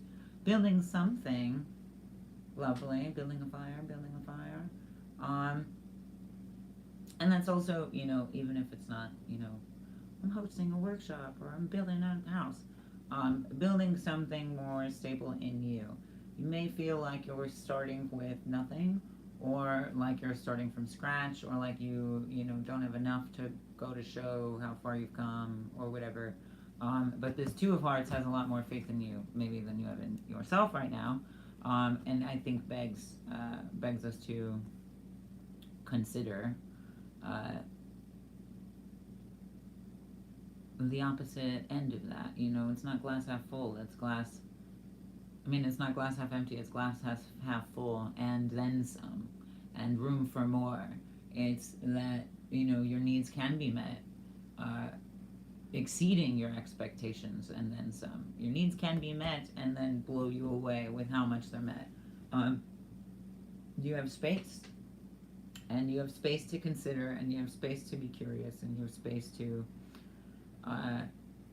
try on a new reflection, try on something new, try on something perhaps unlike you've tried before, just for the fun of it, just because you want to see what you look like outside of the boundaries or the box that you've made for yourself.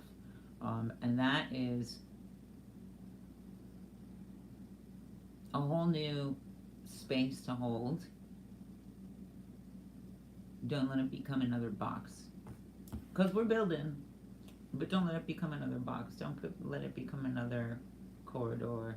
And yes, set boundaries, but also let's not lock ourselves away.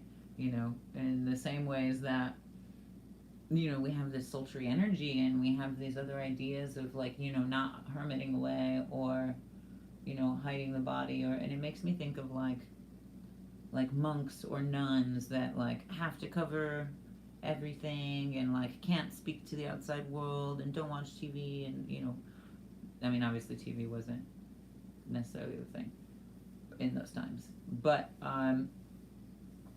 the ways in which they were like harbored away, like Amish nuns that can only work here and can never be seen by the men, and da da da da da. Let's not build that structure.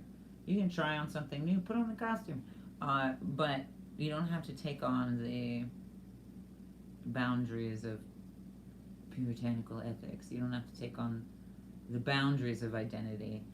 If anything, I feel like we're trying to expand, we're trying to explore, we're trying to conjure new possibilities, we're trying to be a little spontaneous maybe, and see what that can build. And we can be spontaneous and still move with what we love and still move with what we trust and what, ultimately makes us feel safe. I think when you feel safe in yourself, you're that much more willing to try new things. In the same way that, like, a dude can wear fishnet stockings and still be really comfortable in his sexuality. However that may identify. I think that's maybe energy that you will be helpful to take on.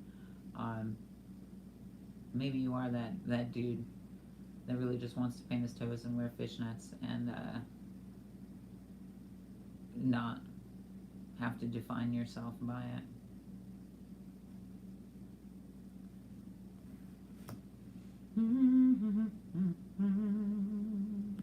And that's also maybe understanding that though these are 2 points, they are access nodes to the present. Though these are 2 differing points on a scale, there is a spectrum of balance in between. So let's not get too carried away with designation, polarity, identity, and maybe be more experimental of how similar we can be to that which is very different too.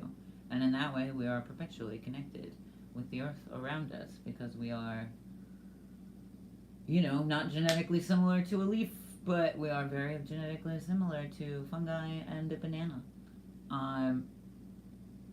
So as surprising as that is, maybe that's a fun meditation, like sit with the banana. And though it has entirely different boundaries than you, what's the same? And where can you meet in the middle? And that is something that we can build that will not fall. Because it is, again, more about the tertiary. It is like the intersection of a Venn diagram. It is the Vesica Pisces. It is fertile ground for more idea and not just division of idea. Or more of self and not division of self. Party, okay. Cancer.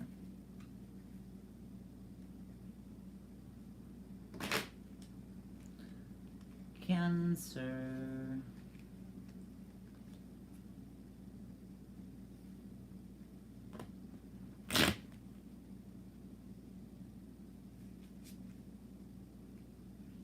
Ooh.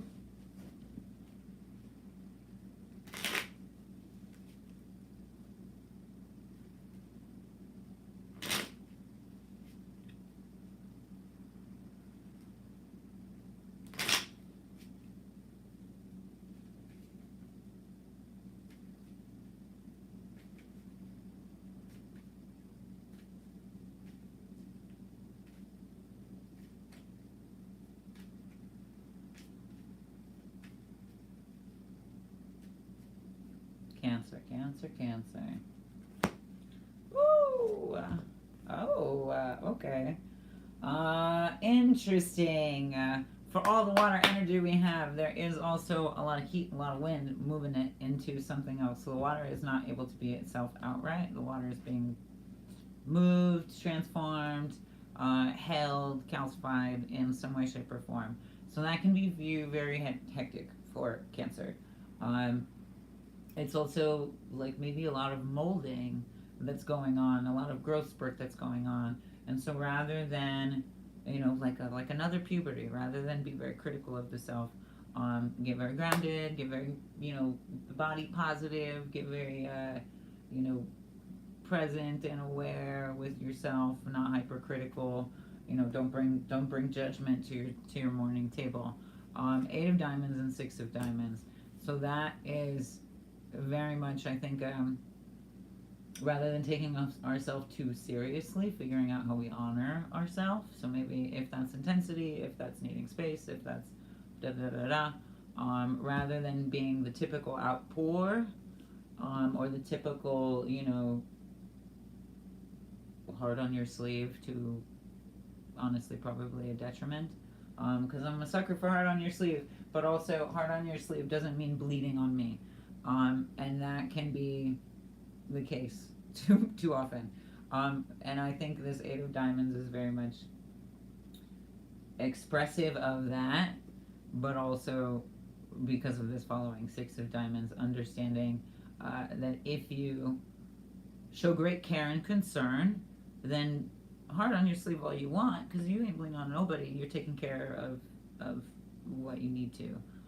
It's like changing your bandages, to make sure that you don't seep through, and so that you can heal, scar over, need less care, need less recognition, validation, need less concern, because you were able to nurture that in yourself.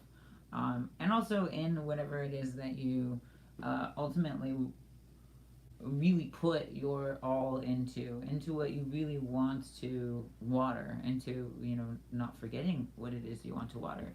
It makes me think of plants too, not just because these are green, but when you have too many plants, you forget to water ones. And when you have too much going on, you forget to take care of yourself.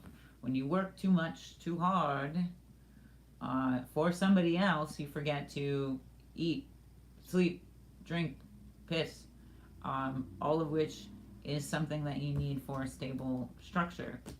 For a stable structure that you can even invite anybody in or offer anything to share. So this is very much understanding honor and honoring for yourself.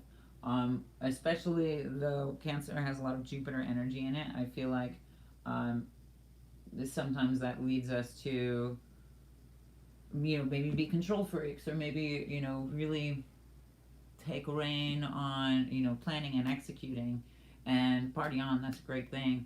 But at some point, or at what point, for you specifically, does that become excessive in its own right? Does that become more like, performance for everybody rather than practice for the self?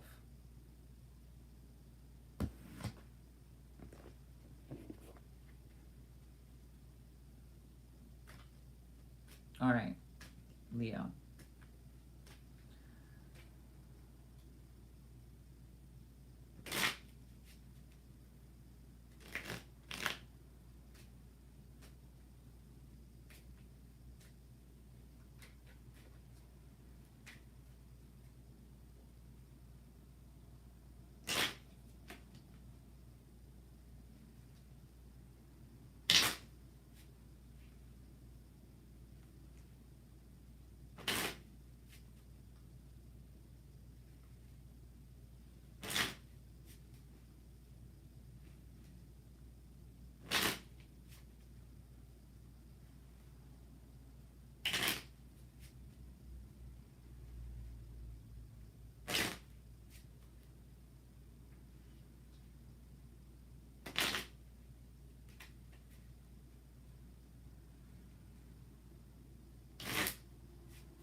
Okay, Leo.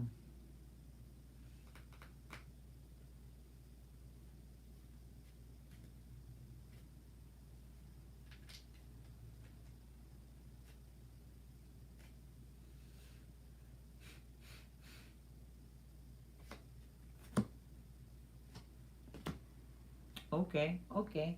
Interesting. Um, this reminds me of something that came up with another cycle of harmonies that I did recently, so check that out, I'm sure. But Nine of Diamonds, Queen of Hearts. So I think a lot of the same carries over, especially because we have this, just at the foot of, just at a rung below, again, kind of glass half full or half empty situation, but also a mode of intensity. So, like, think of like flooring it, but your car is not going anywhere and you're just burning through the motor. The Queen of Hearts suggests that we soften that we soften that, burn through, that we maybe take more time on ourselves, in ourselves, not just physically or literally, caring for, caressing ourselves, but very much the ways in which we also hold the self, the way we listen to the self in silence, the ways in which we dismiss the self, and bringing some awareness to that so that we are not dismissive of the energy in us that requires our emotional capacity. Leo is very beautiful and powerful. I think it can get very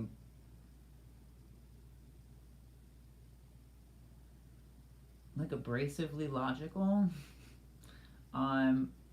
or in rationale, and in maybe like knowing best. And I think this is an opportunity to take our own advice, and take our own advice, and again, figure out what it is that we're performing, and whether or not it's for everybody else or for ourselves, for our own happiness, for our own leisure and pleasure, really. And that's perhaps two words that, like, lean into, because it's going to be a useful tool. It's going to be a very useful tool, and will perhaps let you really transmute this nine. Like, it's like 9 seeds, and all of them grow, and they're bushels and bushels of harvest, or too many seeds crowded and strangles each other.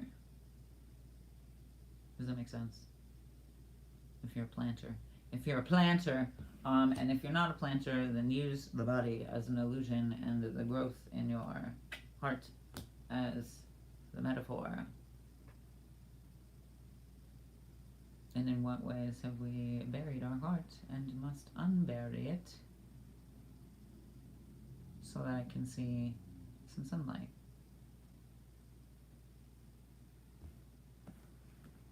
So that I can see some sunlight, spotlight, without it being performative, without it being superficial, without it being, just about what you give, not who you are.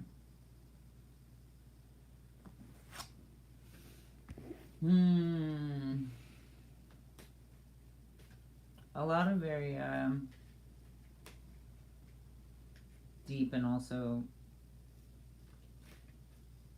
far off in assumptions of ourselves kind of ideas, and a lot of reoccurring of grounding and bringing the spirit back into the body kind of elements. So again, happy post haste. I hope that this finds you with ease and restfulness and some recharge.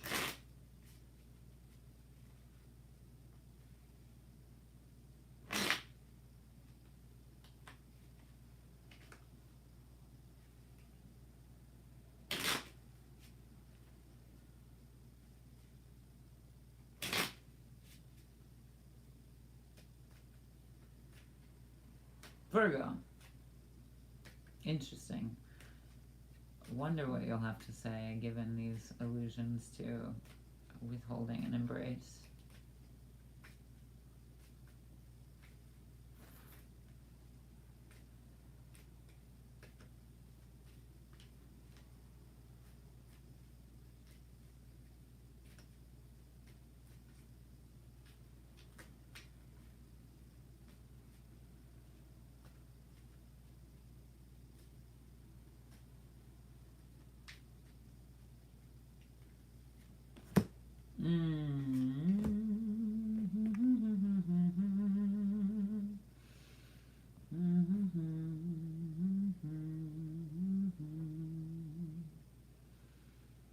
Two of spades, eight of diamonds.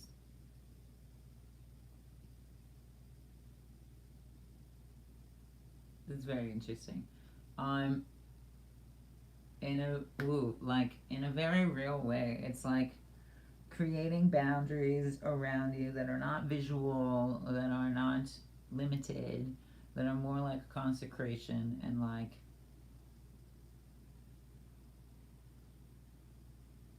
it creates growth all around it. You know, like if you put like copper in a crystal and it creates this resonance around it and expands the garden.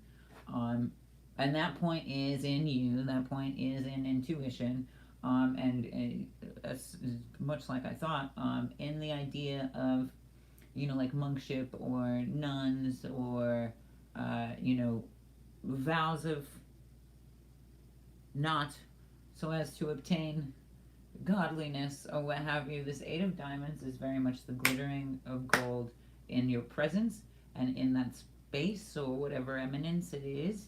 And it reminds me of not performance, but ritual magnified.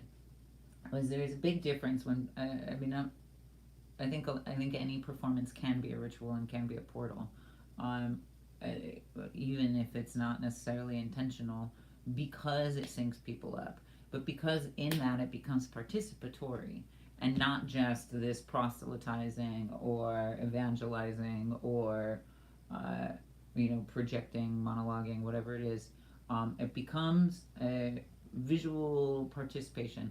Honestly, I think this even with singing, like Western society has a funny. I read something in a comment on a YouTube video that was like about Western society having a funny idea of singing, um, and the ways other cultures will sing together, but American families will have like the one singer in the house that everybody like bows down to. Or, you know, even within bands, there's always like a front person that is very much forcefully by marketing and by agents, you know, pushed into the public persona and pushed into public eye, uh, because we gravitate to, because Western society, not us naturally, gravitate to this idea of like upholding the iconography, the godlike status of a singular rather than of the experience or of the whole. And so, in understanding that, it's not look what you did, look what you made, it's look what we did and look what we made. It's look what we can do, not look what I can do. And the interesting thing about that is the more that you can do you, the more that creates that experience.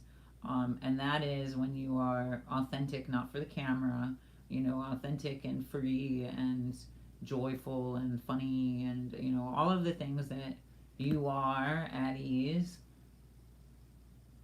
for nobody's eyes, just because it's expression. And in that, the gaze syncs up, the heart syncs up, and it becomes, you know, their witness becomes participatory too, and they're also able to feel that joy in you. It's funny because I can be what some would describe as obnoxious, or some have described as embarrassing, because I'm very expressive. But I went somewhere with a friend, and then we were talking to their partner about, you know, all of the fun we had, and they said to me like, "That sounds so lovely," and I love when, you know, like when you can, people can act like that, and there isn't like a camera trying to capture them. You know, it's not for a TikTok, it's not for da da da da da. And truly, like, what is there? What can be said about people that are willing to dance in the street in the rain for fun, or willing to dance in the street in general, willing to dance in a corridor in general, um, without it being for, you know, a TikTok or a viral reel or short. Um, and how often does that those eyes watching really influence that movement? or influence that, action or behavior. Um, it's it's a strange thing in this technological age, for sure. Um, and in the binary of that experience, there's people that are like, I don't do the social media thing, and then there's people that are ooh-wooing for thousands of people on a live broadcast every day.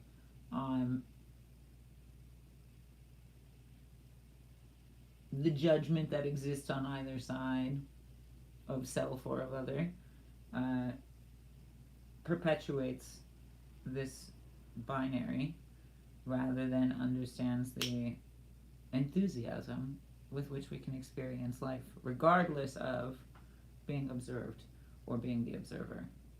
And this is an interesting understanding that I've come to outside of the Hermetic laws or Deepak Chopra's ideas of success or whatever. What we understand as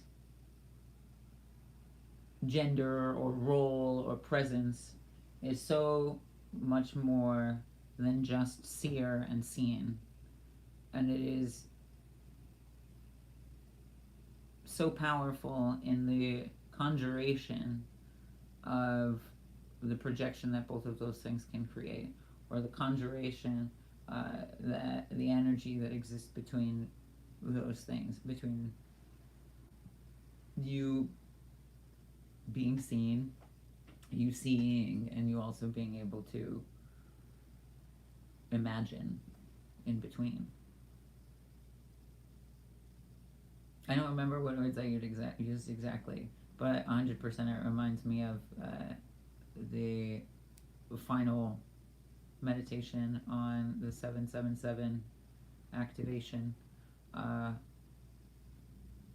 in which it's 7 days of meditation practice for you, created by me, that far exceeds our ideas of binary understandings of gender as, creator or protector, but also the life of creation itself, and the life that lives in the ways that we move so freely, the life that is excited and magnetic and electric on the air of us moving through a full repertoire of charge and a full awareness of self. I really like these. These are very royal colors, very welcoming. And so I feel like, embrace your weird, it'll bring you the right people. Embrace your strange, and it'll lead you exactly where you need to go, rather than figuring out who and how or how much you can be. And even with monks or nuns, what if it was less about, you can't interact with the outside world, and more about, invitation to interact, and invitation to, come to the ashram, come to the temple, come to the party. What if Jehovah's Witnesses weren't like these evangelical, we can't celebrate, we don't do these things, and were all about celebration and all about party and all about dance and all about any reason for a ritual and a celebration. What how interesting would that be? And like I said before too, I may not do Solar New Year, though I have worked it time and time again, but good day to dance, Sunny. And there's a full moon coming, which is an even more powerful reason to dance. And Capricorn birthday season, that's definitely a reason to dance and send some thunder through the ground.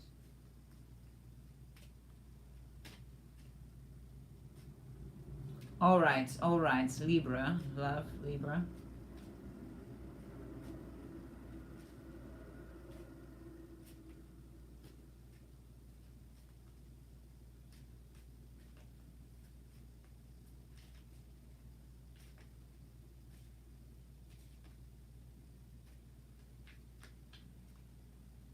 Libra love, Libra love.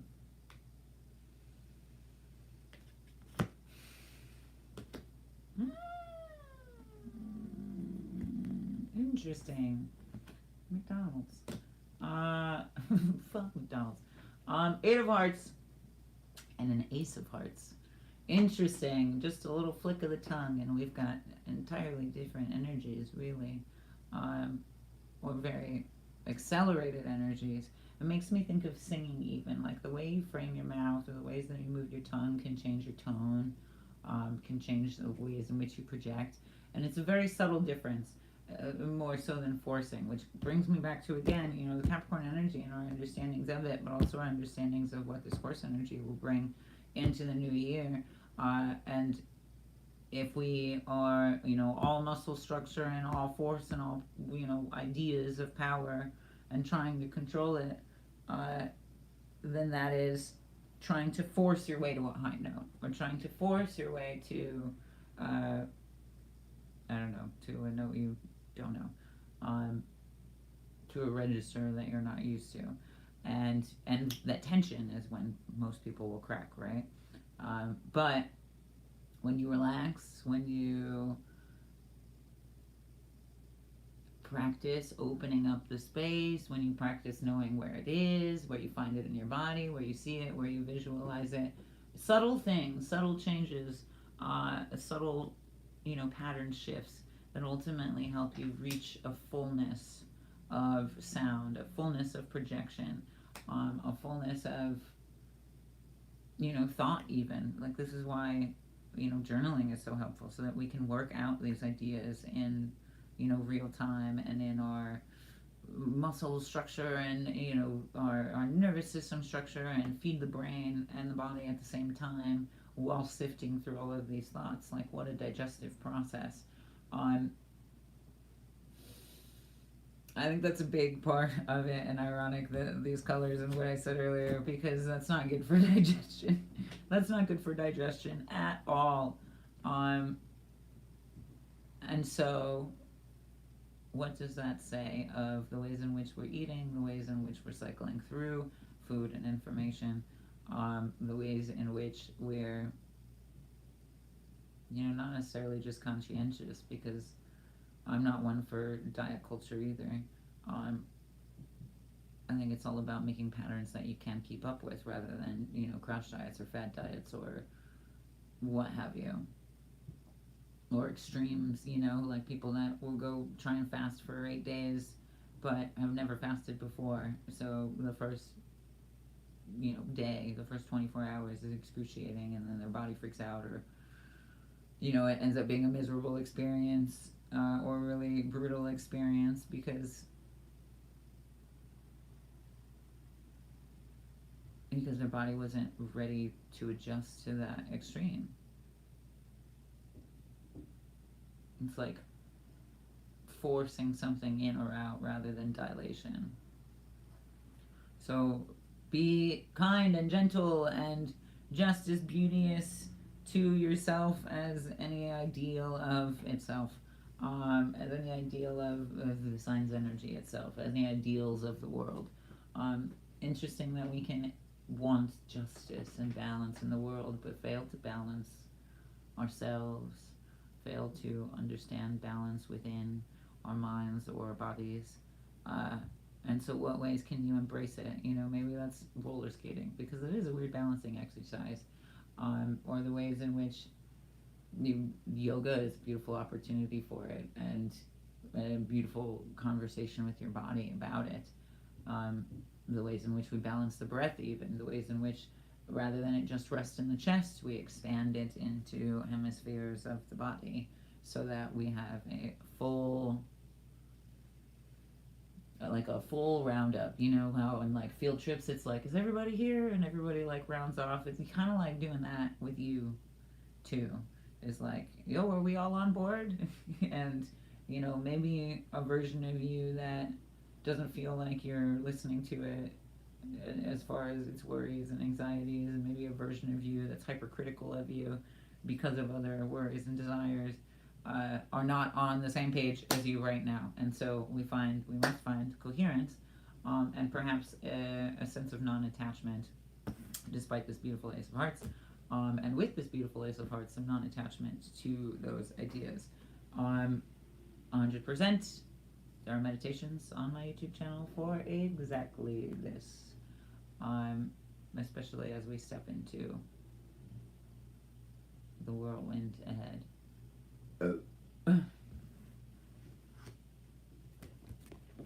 I love that. I can't end that on a better note. Like burp, digest in the mind, you know, and when we're not digesting, we feel very heavy. It feels very hard to balance or take flight or maneuver. So consider lightening your load, my friend.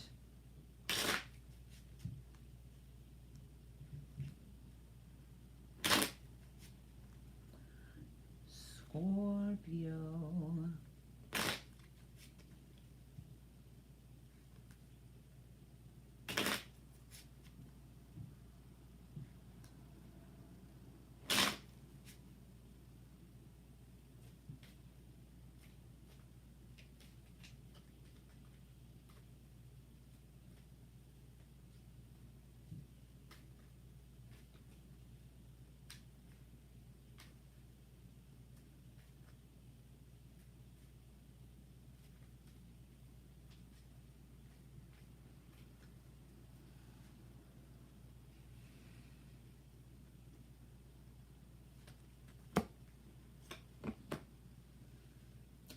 Interesting. 2 of clubs, Ace of Hearts. I think it's seeing yourself clearly past fogs of desire or fogs of rose-colored glasses. You know, seeing things and believing people for what they show you, believing people for what they show you they are. And in a way, maybe even believing in yourself for what you are. And that is perhaps both an alleviation of, you know, considering you were evil or wrong, but in retrospect and on paper, you know, but I'm a good person. I do this, I do that, da da da da da. It's kind of like taking inventory of whether or not you think you're good or evil. And there is no such thing, especially, honestly, if you're considering the fact, then chances are you are much better than, or, you know, much more good at heart than you give yourself credit for. Because the people that do not consider such things are the ones that are often selfish and, you know, very dark triad, narcissistic driven people. Trust your intuition. It's also, I think, understanding on a even more fine-tuned level your own emotions and where they come from in a beautiful way and where you want them to go, so that they don't cloud up your vision, so that you can see yourself clearly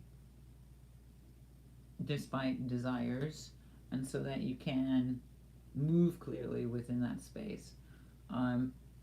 Interestingly enough, I feel like that can be spun, and it's, you know, not necessarily, it does not at all feel like a compliment when people are only interested in the physical desire of you, rather than,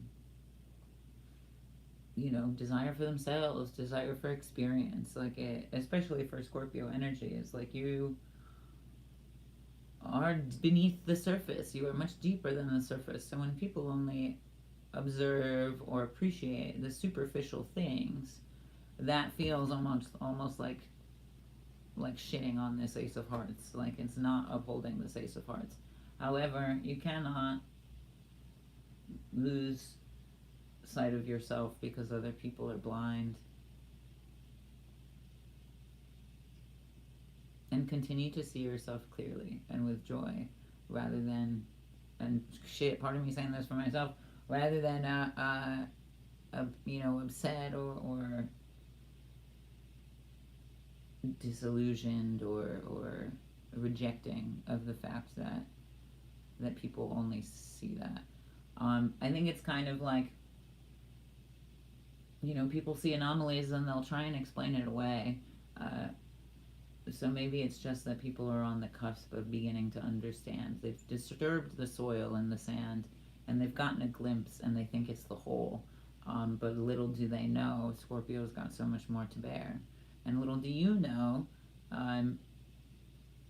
that you showing it rather than assuming people can't see it is all the more worthwhile, is all the more, embracing and unmistakably you. Um,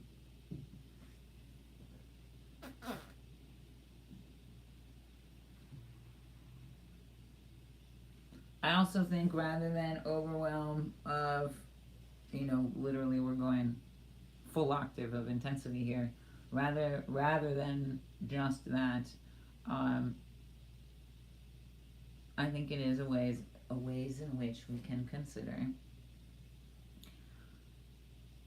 that the tools that we have in hand, or tool, perhaps, you only feel like you have you. Perhaps you only feel like you have this one thing that you do, or this one skill, or this one benefit of you, or that people only want you for physical, people only want you because of the way that you look, or, that a relationship only wants you because of the way that you,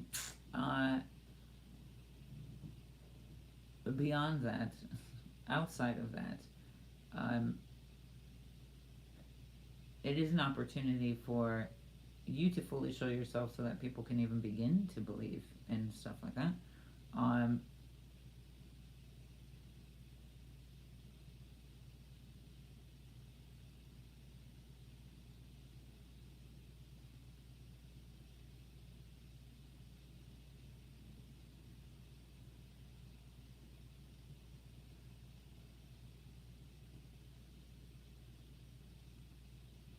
And for it to radiate like at a much higher magnitude, because that is more than enough.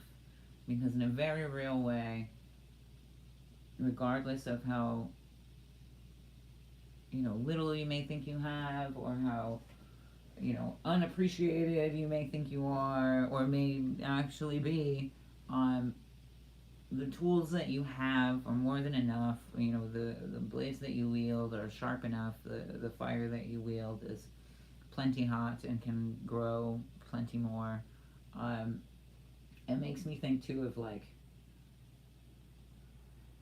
how with characters in games you can like double wield weapons and have like a shield and a sword, or two swords, or a big gun and a little gun. I feel like this is also a super power, kind of recognizing that you don't have to have a big gun, a little gun, and a medium gun, and da da da. You can have like two of the same weapon, two stars, two nunchucks, two fists, and that is plenty. That is enough. That is like you are enough. And it's frustrating to feel like the world only sees you as superficial, but it's because they're also adjusting to what is too much or not enough in a lot of ways, because they're learning how to have the capacity for what they think is too much. So be gentle with them.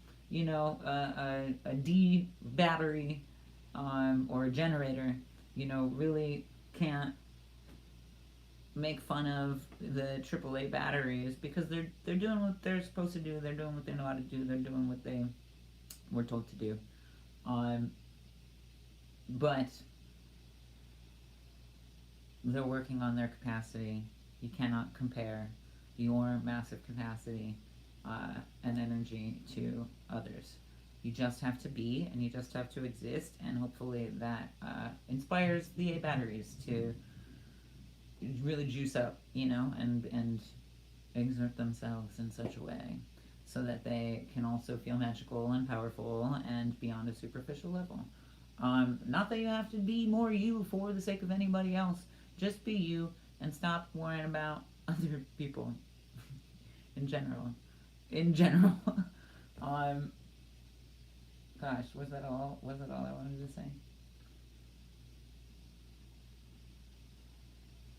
Oh, everything that you want is here or on its way, and everything that you need is already in you.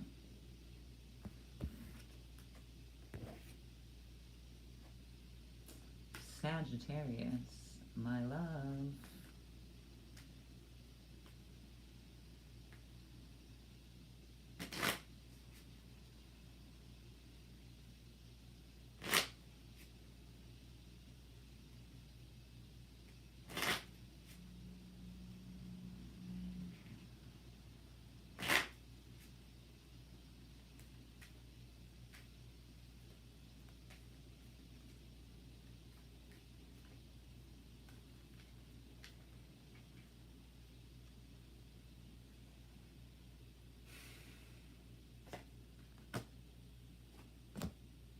Interesting.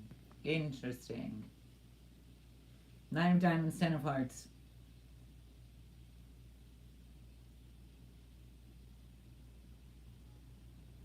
Sagittarius is moving quite quickly. I think it can be messy if we're not careful.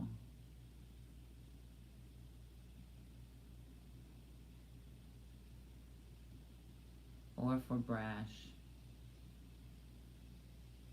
You know, again, kind of, you know, bull in the china shop, all power, or all force, no power, really kind of reckless, or very much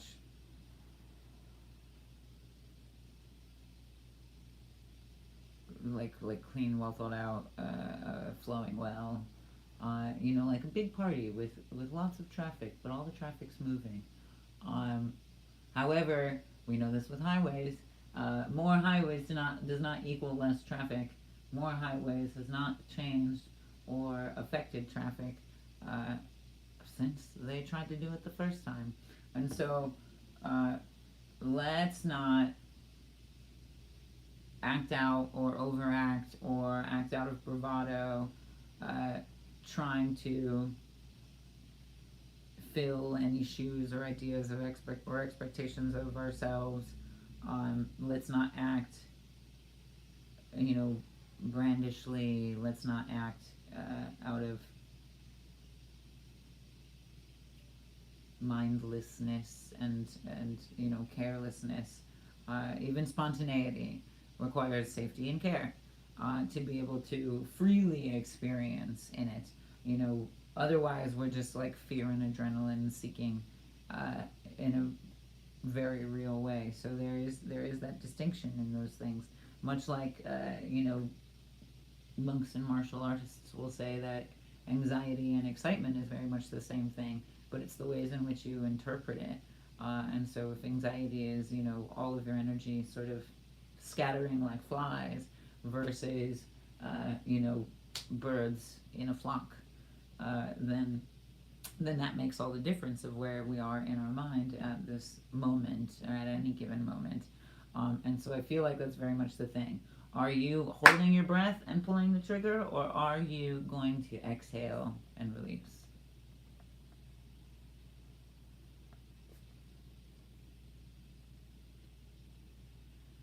One can give you much more back.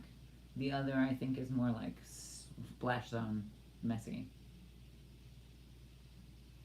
So let's not be impulsive, and let's understand the difference between our impulse and our instincts. Let's understand the difference still between our impulse, instinct, and our intuition. And what is the collaboration between our intelligence and our intuition? Because even intelligence will fall short, because that is essentially only thinking with the left side of your brain, and sacrificing the right, and we are not that, you know, that is not how we function. So it'd be silly to think that that's how we can execute.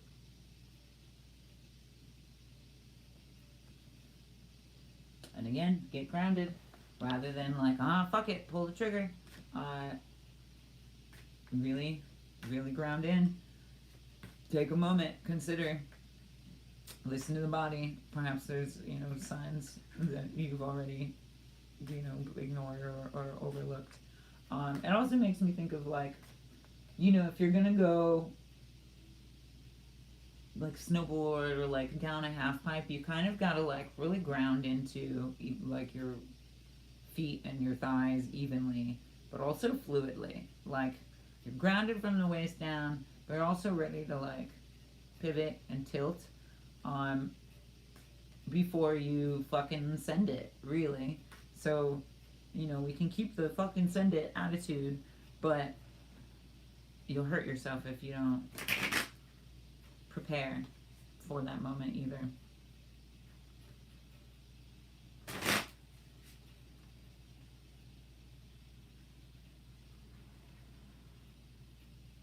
Oh wait, I said I would do an interesting deck. Let's see. Oh.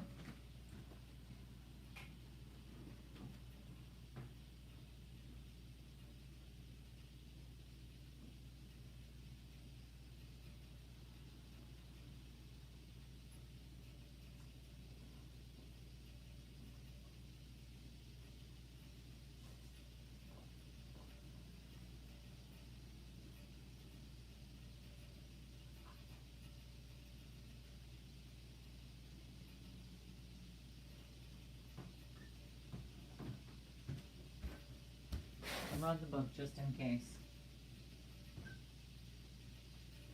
Just in case.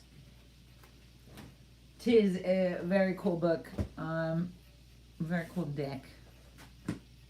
In fact, called the 32 Keys. Can you read that? Yes. 32 Keys by David Ham Smith. They are beautiful. And I don't think I have pulled these out in this manner.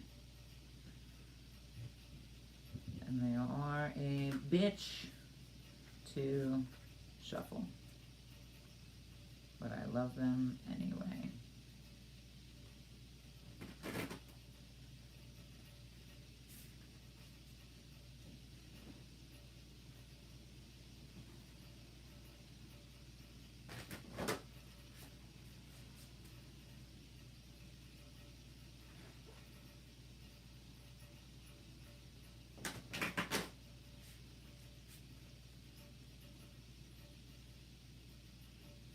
This was a deck that when I got, you know, people say like, pull a card, introduce yourself to the deck, ask it what it thinks about you, ask it to introduce itself to you kind of thing.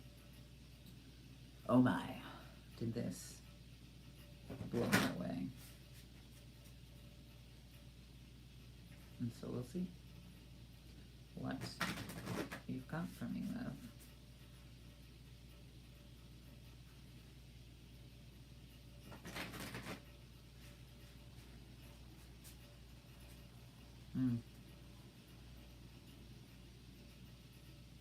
Perfect. We'll breathe for this one to tie everything together. So much like we are hanging out, and there are cards in between us. Take 3 deep breaths with me and find our bridge. Take a deep breath in. And exhale. Take a deep breath in. And exhale. Take a deep breath in. And exhale. Ooh, interesting. Okay. I'm salivating more into my jaw got tense, but also there's this resonant feeling in my body that reminds me of meditation, and a physical grounding sort of token from that meditation, around fear, around ways in which we deal with fear, around the ways in which we move fear or dispel fear in any way, shape, or form.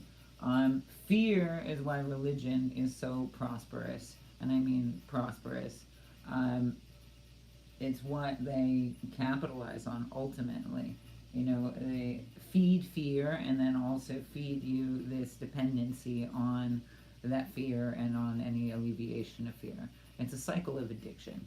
But when we are able to honor ourselves, own our experience as spiritual, perceptive paradigm beings, um, and to honor our energy in its totality, then we really have all of the tools that we need to be able to dispel energy.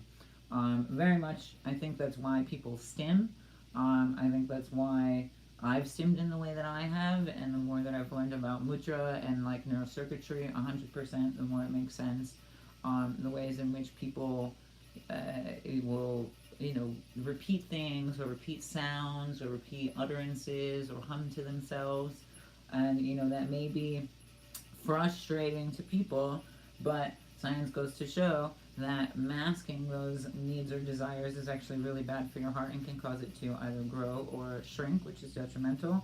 But also that people who are particularly driven to aggression or anger by sounds, or the sound of people chewing, the sound of people drinking, has more to do with the way their amygdala is processing pain and empathy. And it is a lack of empathy to things outside of yourself. Like neurologically, like in your brain, your empathy center gets smaller or inactive in these situations, which is not a good thing. Which is not a good thing. Our brain is a muscle. We must work out the empathy centers, yes? And we must not fear the amygdala centers in general because it processes both pain and pleasure. And so we can't differentiate, really. We can't differentiate between pain and pleasure. Pain isn't something to fear. It's lessons in the body, and that's not to say, you shouldn't be afraid of getting your hand cut off. That is to say, does the fear of a paper cut, drive you to faint? How do you handle yourself in that situation? How do you, recalibrate or recoup your energy from that situation?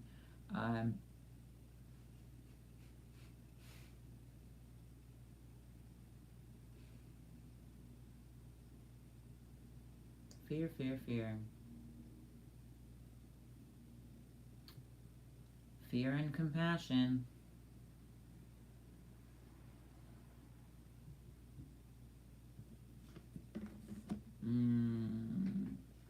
Fear, compassion, and identity. Fear, compassion, and a reflection, really.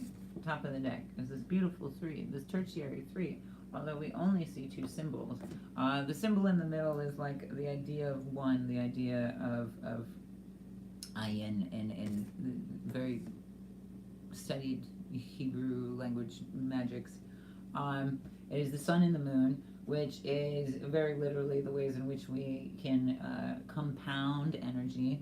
The moon is so eminent because it reflects the central point in the galaxy, because it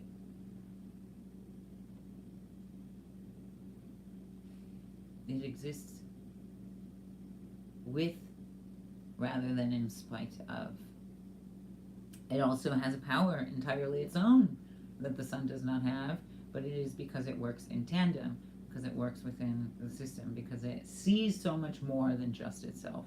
It's able to have its own frequency and its own eminence, but also an understanding of the other. So much like I said with the brain and empathy processing, like, are we able to see outside of ourselves? Or are we so consumed with our own individual experience that we aren't able to connect to anything around us? And that doesn't stop at other people. That stops at everything. Like, your capacity to connect with other people is also kind of directly congruent to your capacity to connect to yourself, to your capacity to connect to your surroundings, for your capacity to appreciate a sunrise or a sunset versus just, a paycheck. I said this somewhere else, but the 3 always begets the 5.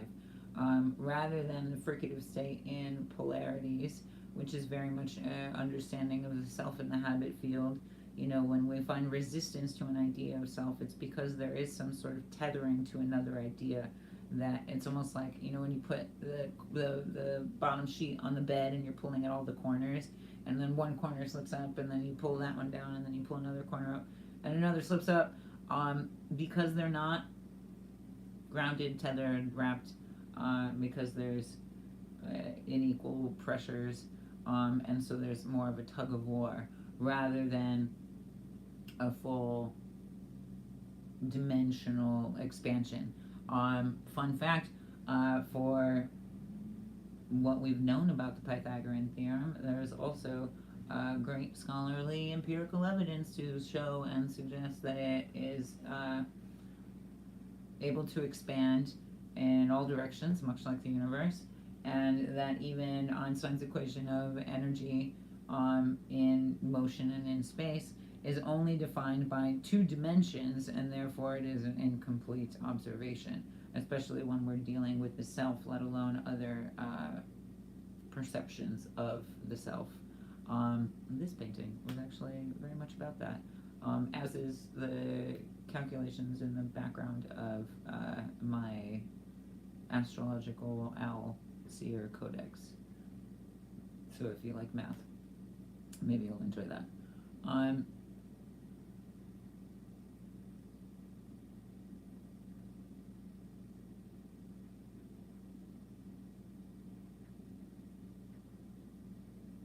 This is, interestingly, non-reflexive, reflexive, but they are essentially kind of like this hourglass of energy going back and forth between each other. We have a fire down here, and a crescent moon absorbing that energy, and a crescent moon projecting that energy with the sun, projecting, heat, velocity, etc., etc. It's like movement, momentum, motion. It makes me think of like and this is also why I love this deck, because it's kind of like a blueprint of energy. And if you stare at it in meditation, it is specifically designed for trance state meditation, and 100% the things that come through when you just sit with it are phenomenal. I love this deck very, very much. But so imagine this: if this circle is spinning and this is spinning within the circle, then this can also, and this can also perhaps spin independently of itself, which is maybe a little bit too much toroidal function, but it's like kind of like a fidget spinner. And if you have a firm grip on this, then all of this can stay grounded. But if we have an extension of this that is not in congruence, then we would have sort of like crazy fractal motion that could be poorly calculated, dangerous, like those crazy old roller coasters that they used to make, where it would be like these spiraling arms spinning out. But you have to calculate that space. You have to be aware of that space and where it comes from. And usually the initial measures will be, something consistently used, so that the dimensions of the thing itself fit within the self. And all of that to say, and we are not grounded in the self, then the ways in which we project can go all kinds of directions, can have all kinds of blind sides, can all have all kinds of, hypersaturations, and, when a photo like blurs out because it's too saturated, because there's no grounding to the control. It's like short-circuiting. So if you imagine, again, like this is like a fidget spinner, and we have a grounding point, but it's spinning and spinning, and then there's another element of this that can spin outside of itself. If we have, no grounding, no balanced weight, then that could very much spin into oblivion, or destroy itself, rather than to evenly illuminate the space that it's in, or project in a directed sense.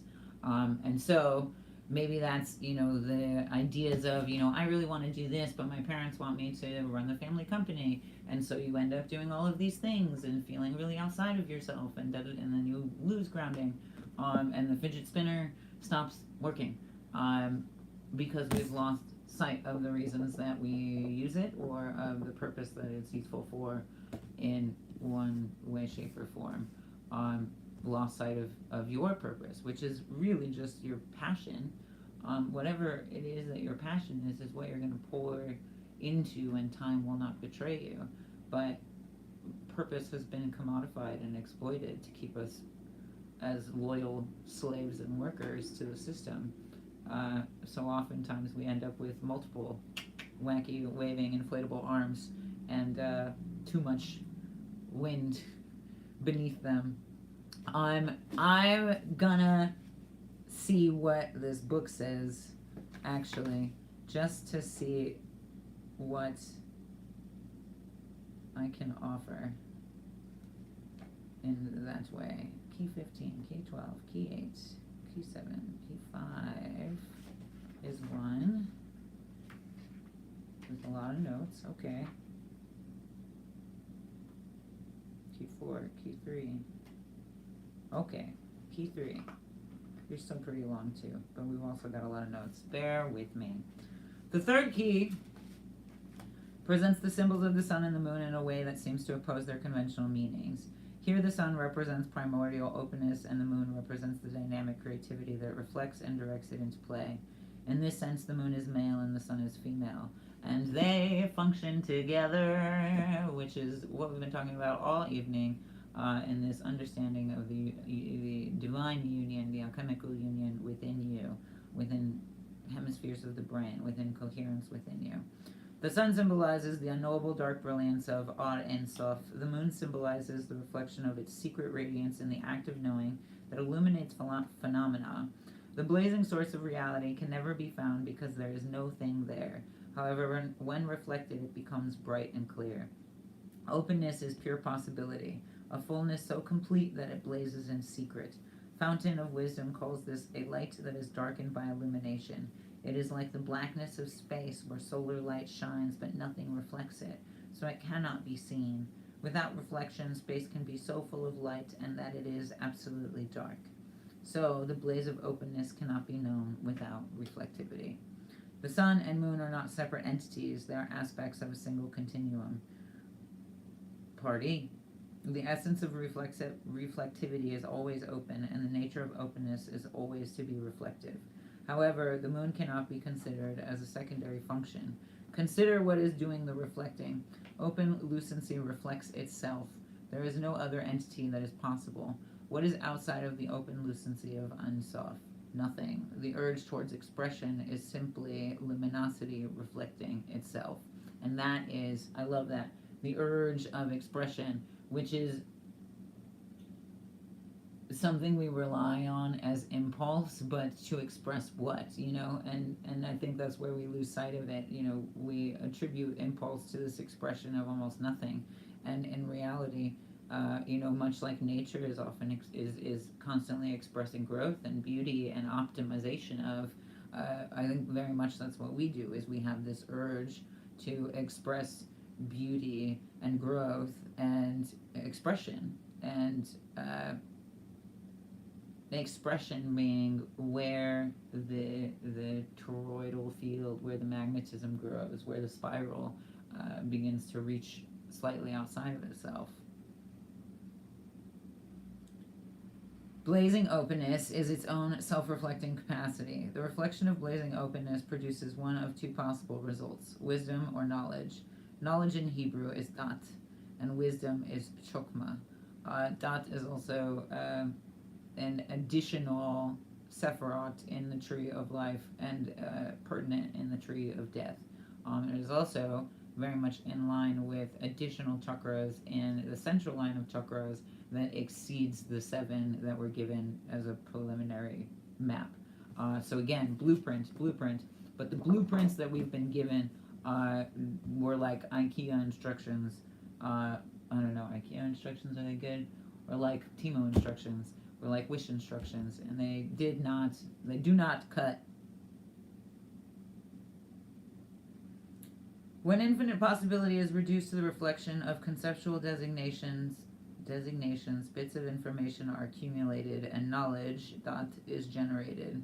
Dot reflects designated points back to other designated points. However, when the Ein Sof is recognized, its infinite nature can be reflected back unto itself. This allows brightness to return to its own inherent openness, which it never left. And 100%, if you feel like somebody singed your spark, put your flame out, it never left. Your perception of it did. But you can get that back. Knowledge only reflects things, containers, or vessels of data, which is why intellect can only go so far. Wisdom reflects the patterns of luminosity back through its essential darkness. Knowledge makes phenomena opaque. Wisdom is always transparent, free from the causal reduction that knowledge asserts, which is wonderful because too often do we dilute wisdom looking for knowledge, and what a great disservice we do to not just the source knowledge but also to ourselves. This is not to say that Dot is exclusively limited to coarse conceptuality. Far from it. Dot can be refined into extremely subtle levels of understanding. However, without the influx of wisdom, Dot remains caught in the trap of psychological and intellectual experience, which opacifies reflective light. Opacity is the result of reification, or bouncing back and forth, grasping at things to try to make them seem concrete and real. Wisdom unmakes the opacity of the mind's habit of reification and allows whatever appears to manifest in translucence. This occurs by remembering the ground and its essential openness. 100%. This is beyond the patterning field, beyond the back and forth, beyond the fricative tongue of yes and no, left and right, good and evil, blah, blah, blah, blah, blah. Whatever polarity exists, the ion channels in between is what facilitates information transformation into wisdom. Without some realization of openness, transparency is impossible, and phenomena will always be rendered opaque by the mind's habits.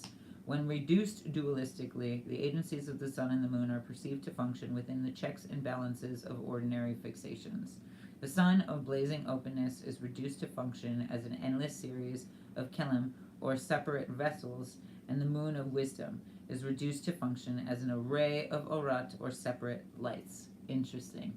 We would be so much more powerful if we were not separate lights and separate vessels, but an interconnected thing. Much like houseplants in pots are, restricted of their mycelial network and their ability to communicate with others. Even bonsai trees. Trees communicate with every other species of plant, of fungi, of tree, and when we isolate it into a pot, we also, not to down house plants, but there's other ways in which you have to engage with it to keep it thriving.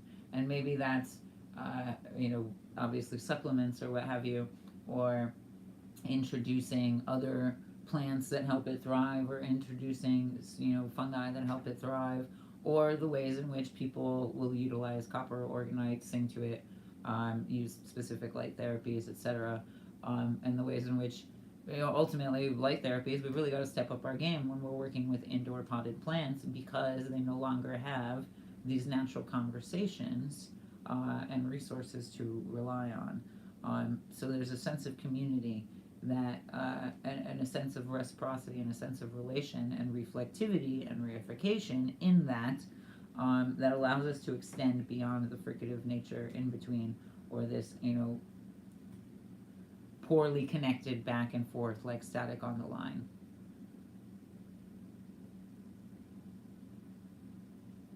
The interaction between the lights and vessels function as a ladder of subtlety called Hishtalshelut, or a chain of creation. Much like, I guess they would say, Jacob's ladder, much like DNA helix encodes and builds. However, that is only one dimension of it. Much like the tree of life, may go up and down, the tree of death goes, down and deep. But the medicine wheel, the yin yang, the yantra, are also representations of this energy, but on multiple planes. So it's not just up and down, or from here to above. It's not just from here to below. Then it moves from here to extension in the past, or extension in the future, or left and right. So we have two axial planes. it does grow beyond that even, in which case we have multiple other axes that we can exist or bounce in between. Which is why I'm such a believer of not hierarchical ladder-driven growth, but the ways in which the universe expands in all directions. The ways in which even indigenous song accounts for the ways in which prayer expands in all directions. The most common views held by both Jewish and Hermetic branches of the tradition place transparent realization at the top of the chain and opacity at the bottom. Our view utilizes the chain to map out the functional specificity of the Sephirot, but always with an understanding that each point has equal access to the essential nature of the ground. Each point has access, cut out the middleman. All Kabbalists agree that transparency is the goal. However, for most Kabbalists, the tendency toward emotionalism returns the process to a linear concept that is held literally. Interesting.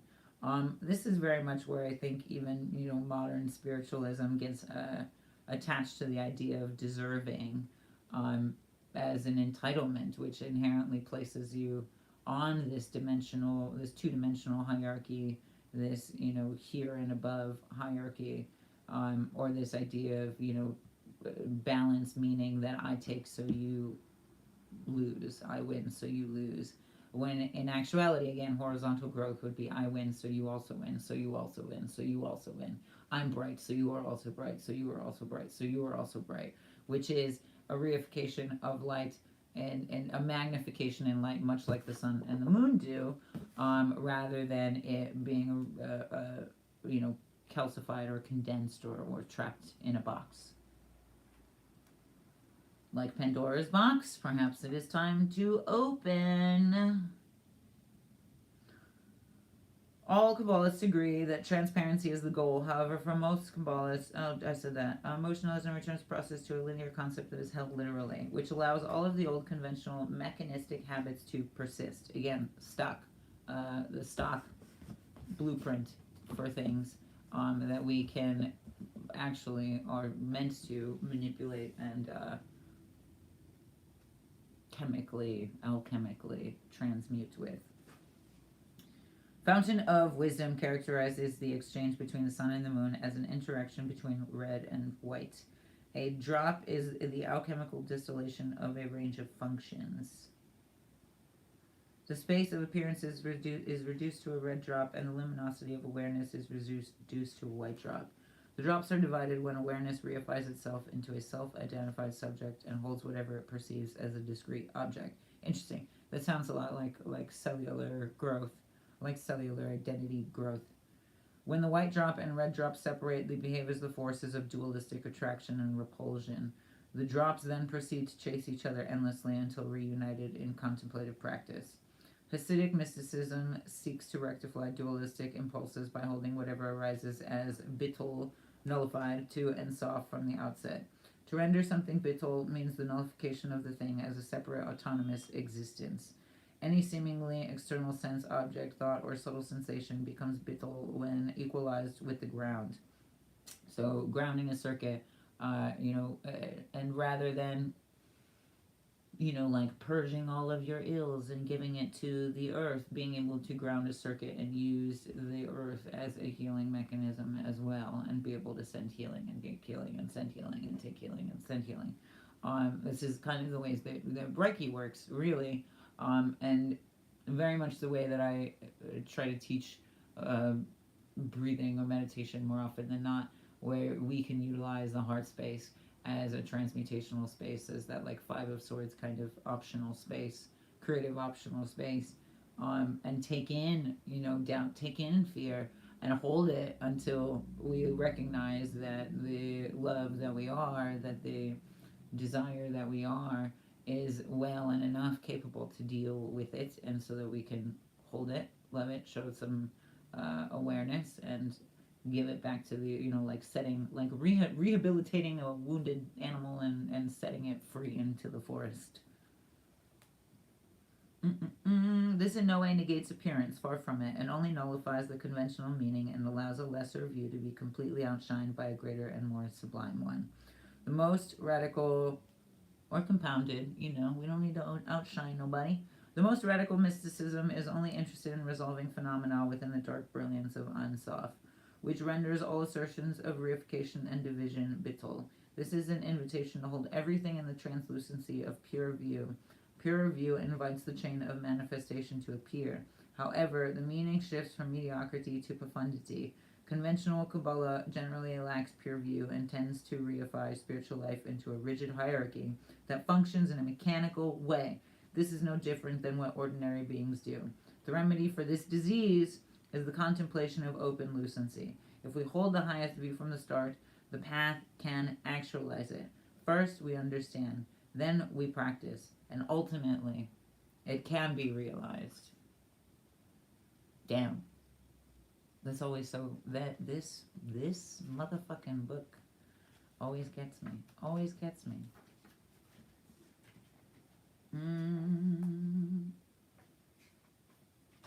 Let's see.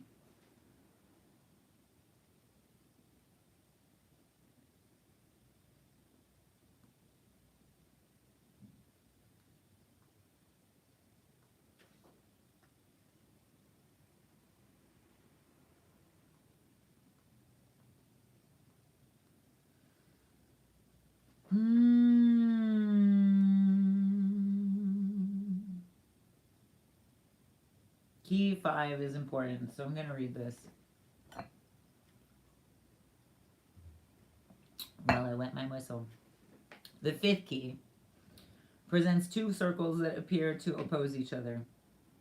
Division. The circles are marked to indicate reflexivity and non-reflexive functioning. Reflexivity refers to ordinary dualistic experience and knowledge, and its non-reflexive counterpart refers to non-dual wisdom. Reflexive action designates a central reference point and refers information back to that reference point. This reflexive action is the basis of ordinary knowing and its habit field. It always reduces meaning to solidity so that a dualistic relationship can be formed. In perceptual terms, self-identity is reified first, and from that central reference point, the identification of all other things can be made. It reduces all meaning to a set of designations or conceptual units that appear either internally or externally. Ironically, when awareness is reduced to a subject, that very designation becomes an object for itself to consider, which is why our identity and our ego cannot be strongly attached to any particular one thing, because lest we become the object itself, proving that the core self-identity of the mind is based on a reflexive relationship. Reflexivity reifies whatever it touches so that it can enter into a dualistic relationship. The result is that reality is experienced as a series of solid contrasts, as different physical things, as individual emotional impulses, and a variety of intellectual ideas, when in fact it is a blending and boundaryless spectrum. This is a reoccurring theme, especially with new research on Jupiter and Jupiter being so bright, is that it is not just this gaseous giant and it is not just this hard rock planet. It is in fact various states of water, gas, and rock that also don't have any definite boundaries between it and the other. It's sort of much like a rainbow, bleeds into itself.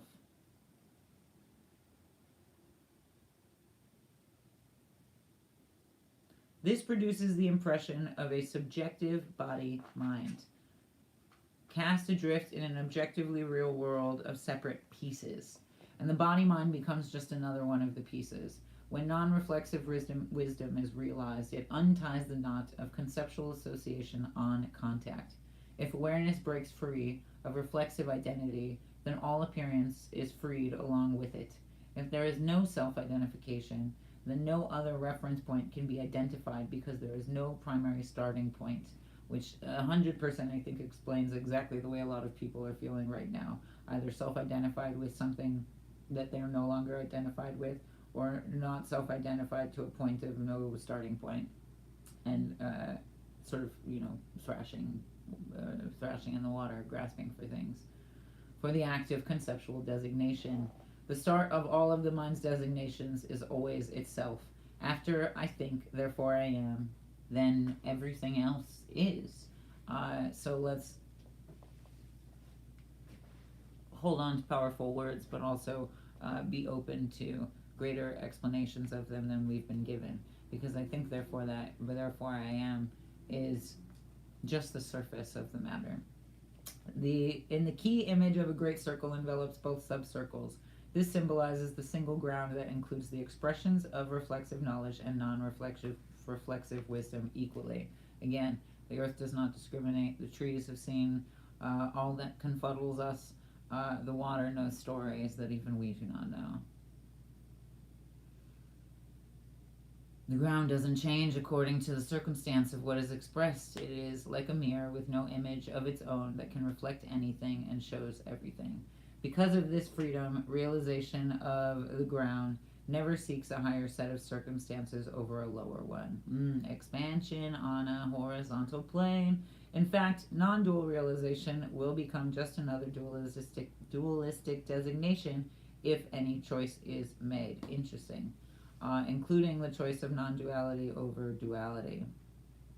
Choosing non-duality over duality is itself dualistic. The irony, eh? Ein Sof doesn't need to smash through any obstructing barriers within the physical universe in order to be realized, because matter and spirit are not at odds within each other.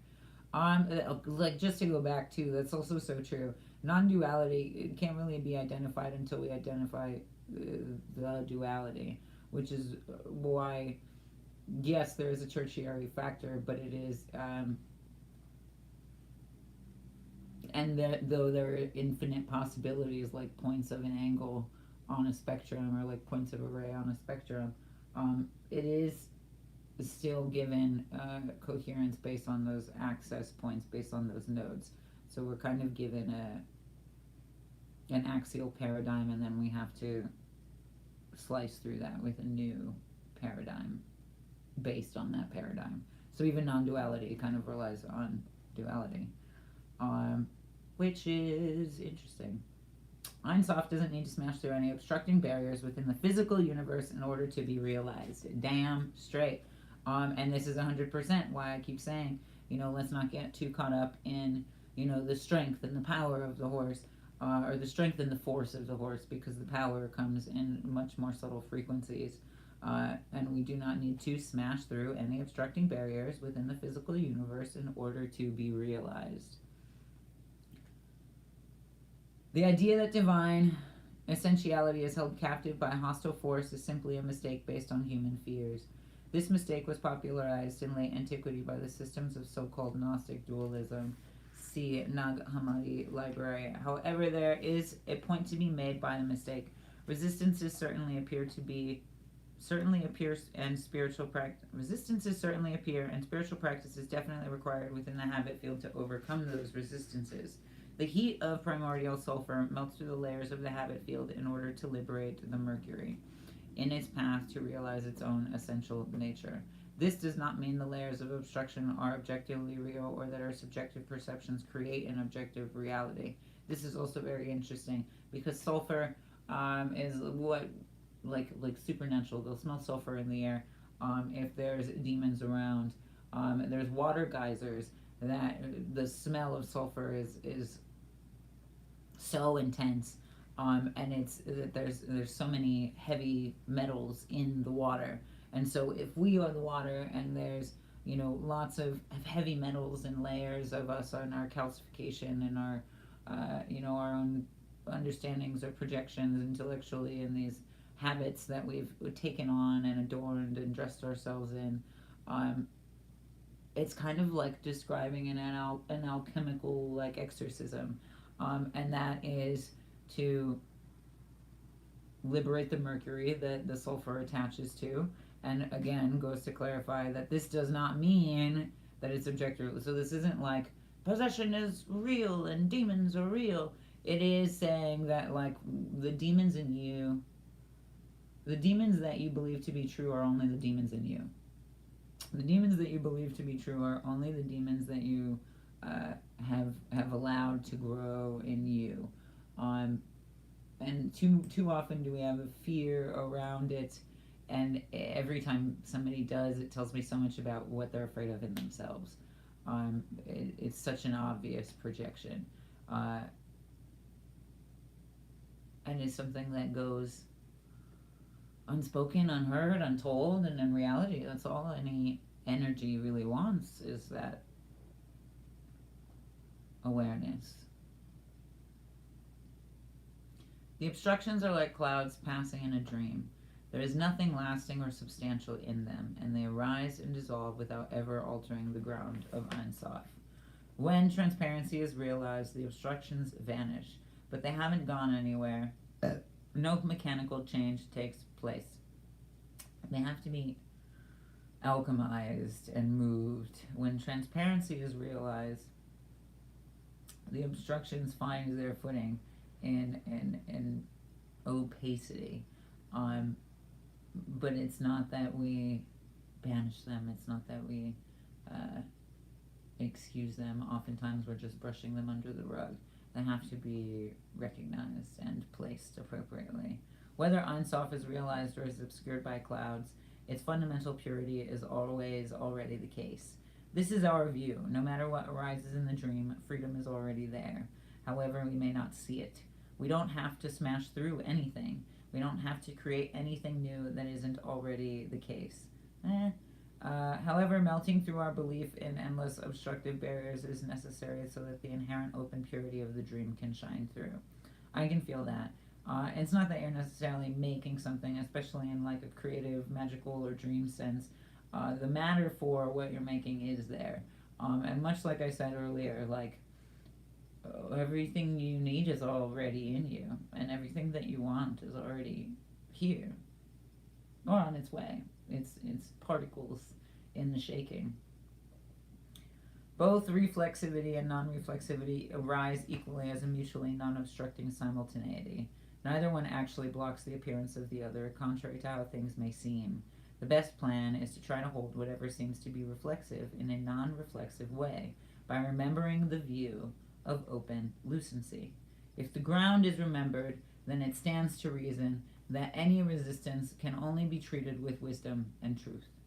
It is for this reason that a single aleph is placed between two circles in the key image. And this is really important because, especially building within the habit field, when we are treating symptoms of addiction, of misery, of superficial quality, when we are treating the symptoms of anything rather than the root cause, then we ignore wisdom and truth, and we can only, again, go as far as our intellect goes. But this is why programs like AA don't always work, for lots of people that are in them. This is why a lot of traditional God-based rehab facilities lack something integral to be able to actually alleviate these attachments or calcifications, because they come short of integrity, wisdom, and truth. When you're treating things superficially rather than for the root cause, you're not looking for truth. You're looking for numbness.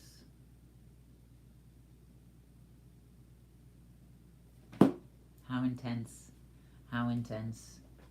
I hope you really enjoyed that as much as I did. I love how much it is a blueprint, and it is like mechanisms and cogs. And so with transcend scrying, you can get so much out of these cards, but then the way that the writer explains it is always really powerful. Though you get to see the way I react when I don't necessarily agree in both texts. Yeah, let's see. Powerful energy, all of those things. I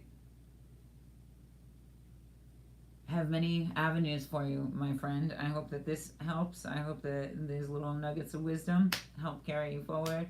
I hope that you take time to integrate all of these understandings, and, from much more than your sun, moon, rising, but your Mars, Venus, and the cycle of harmonies and the ways in which it impacts the others, because what remains of this Capricorn season also already alludes to so much that Aquarius will be carrying forth, and with Pluto. So Move like you mean it. Move like you mean it, and wholeheartedly. Ota na to. Ota na to. Ota na to. Ota na to. Because your mind space influences the space that your body takes up and the space that you find spirit in and the space that spirit fills in your heart. Party on. Love you. Mean it. Take care. Be kind to yourself. Like, share, subscribe. Share with a friend. Share with an enemy. Let me know if it resonated. Let me know if you liked it. If you want to time tag any of them, that'd be super lovely. If one person wants to time tag all of them, I will give you a free reading. But other than that, I will leave you be. Check out previous videos from recent posts on YouTube, because there is a meditation that is short but sweet and constantly renewable that I think will come in handy, and is designed to stand alone but also to be in tandem with a daily practice with the astrology calendar that I just also unveiled, in which case you can, for yourself, take what you understand your Western astrological energy to be and allow that to delta in to the greater cosmos of 13, of the 20, and of the ways in which it moves with the energies and the seasons on the 13 moons. But party on. Love you. Appreciate you. Squista. See you next time.